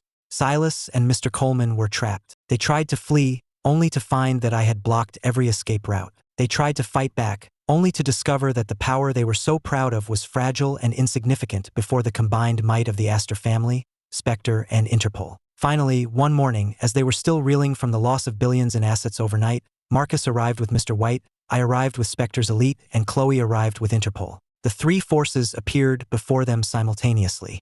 Looking at their once arrogant faces, now ashen with despair, I didn't waste a single word. What awaited them was a dual judgment, from both the law and the darkness. 1 year later, the Aegean Sea, Santorini. A grand wedding was held in a blue-domed church on the edge of a cliff. The sun, the turquoise sea, the white buildings, it was as beautiful as a painting. I stood before the priest in a white suit, watching my bride, Chloe, walk slowly towards me. Today, she wasn't in a uniform or flashy streetwear, but in a stunning white wedding dress that was breathtakingly beautiful. Her eyes, once as sharp as an eagle's, were now filled with a gentle smile. In the pews, my family was all there. My parents' eyes glistened with happy tears. Julian, in his groomsman's suit, wore his usual proud smirk, but the blessing in his eyes was sincere. My 3 sisters were there too, looking at me as if watching a treasure they had guarded for years finally find its perfect home. Mr. Ethan Astor, do you take Miss Chloe Sterling to be your wife, for better or for worse? I do. I cut off the priest without hesitation, drawing a wave of warm laughter from the guests.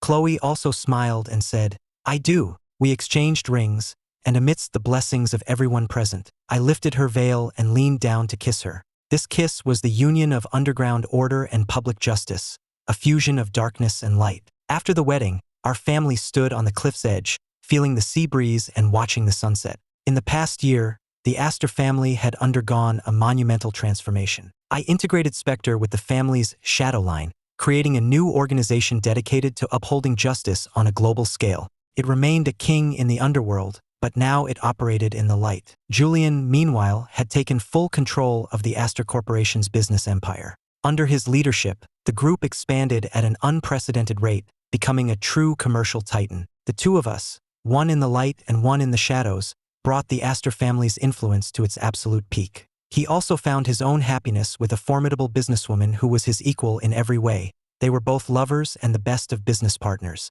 My parents retired with complete peace of mind and began their round-the-world trip, enjoying the private time they had long deserved. My eldest sister, Serafina, ultimately did not go through with the arranged marriage. She conquered her intended partner on her own terms at the negotiating table, and they went from business rivals to soulmates who admired each other, creating a new business legend together. My second sister, Isabel, finally found the courage to confess to the genius doctor she had admired for years. Today, they co-manage a world-class private research institute dedicated to solving medical challenges. My third sister, Vivian, with her talent and the family's backing, became an internationally acclaimed actress and started her own entertainment company. She eventually found love with a great director who admired and understood her, achieving success in both her career and her personal life. And Mr. White remained my most capable deputy, faithfully managing the daily affairs of the new shadow line, becoming the most reliable guardian of the new order. Chloe leaned on my shoulder and asked softly, "What are you thinking about?" I looked out at the distant horizon, the golden glow of the setting sun washing over us, warm and serene. "I'm thinking, it's good to be home," I replied softly, squeezing her hand. Yes, it was good to be home. I was no longer the solitary specter. I was Ethan Astor, a son to my parents, a brother to my sisters and to Julian, and a husband to Chloe. I had the whole world,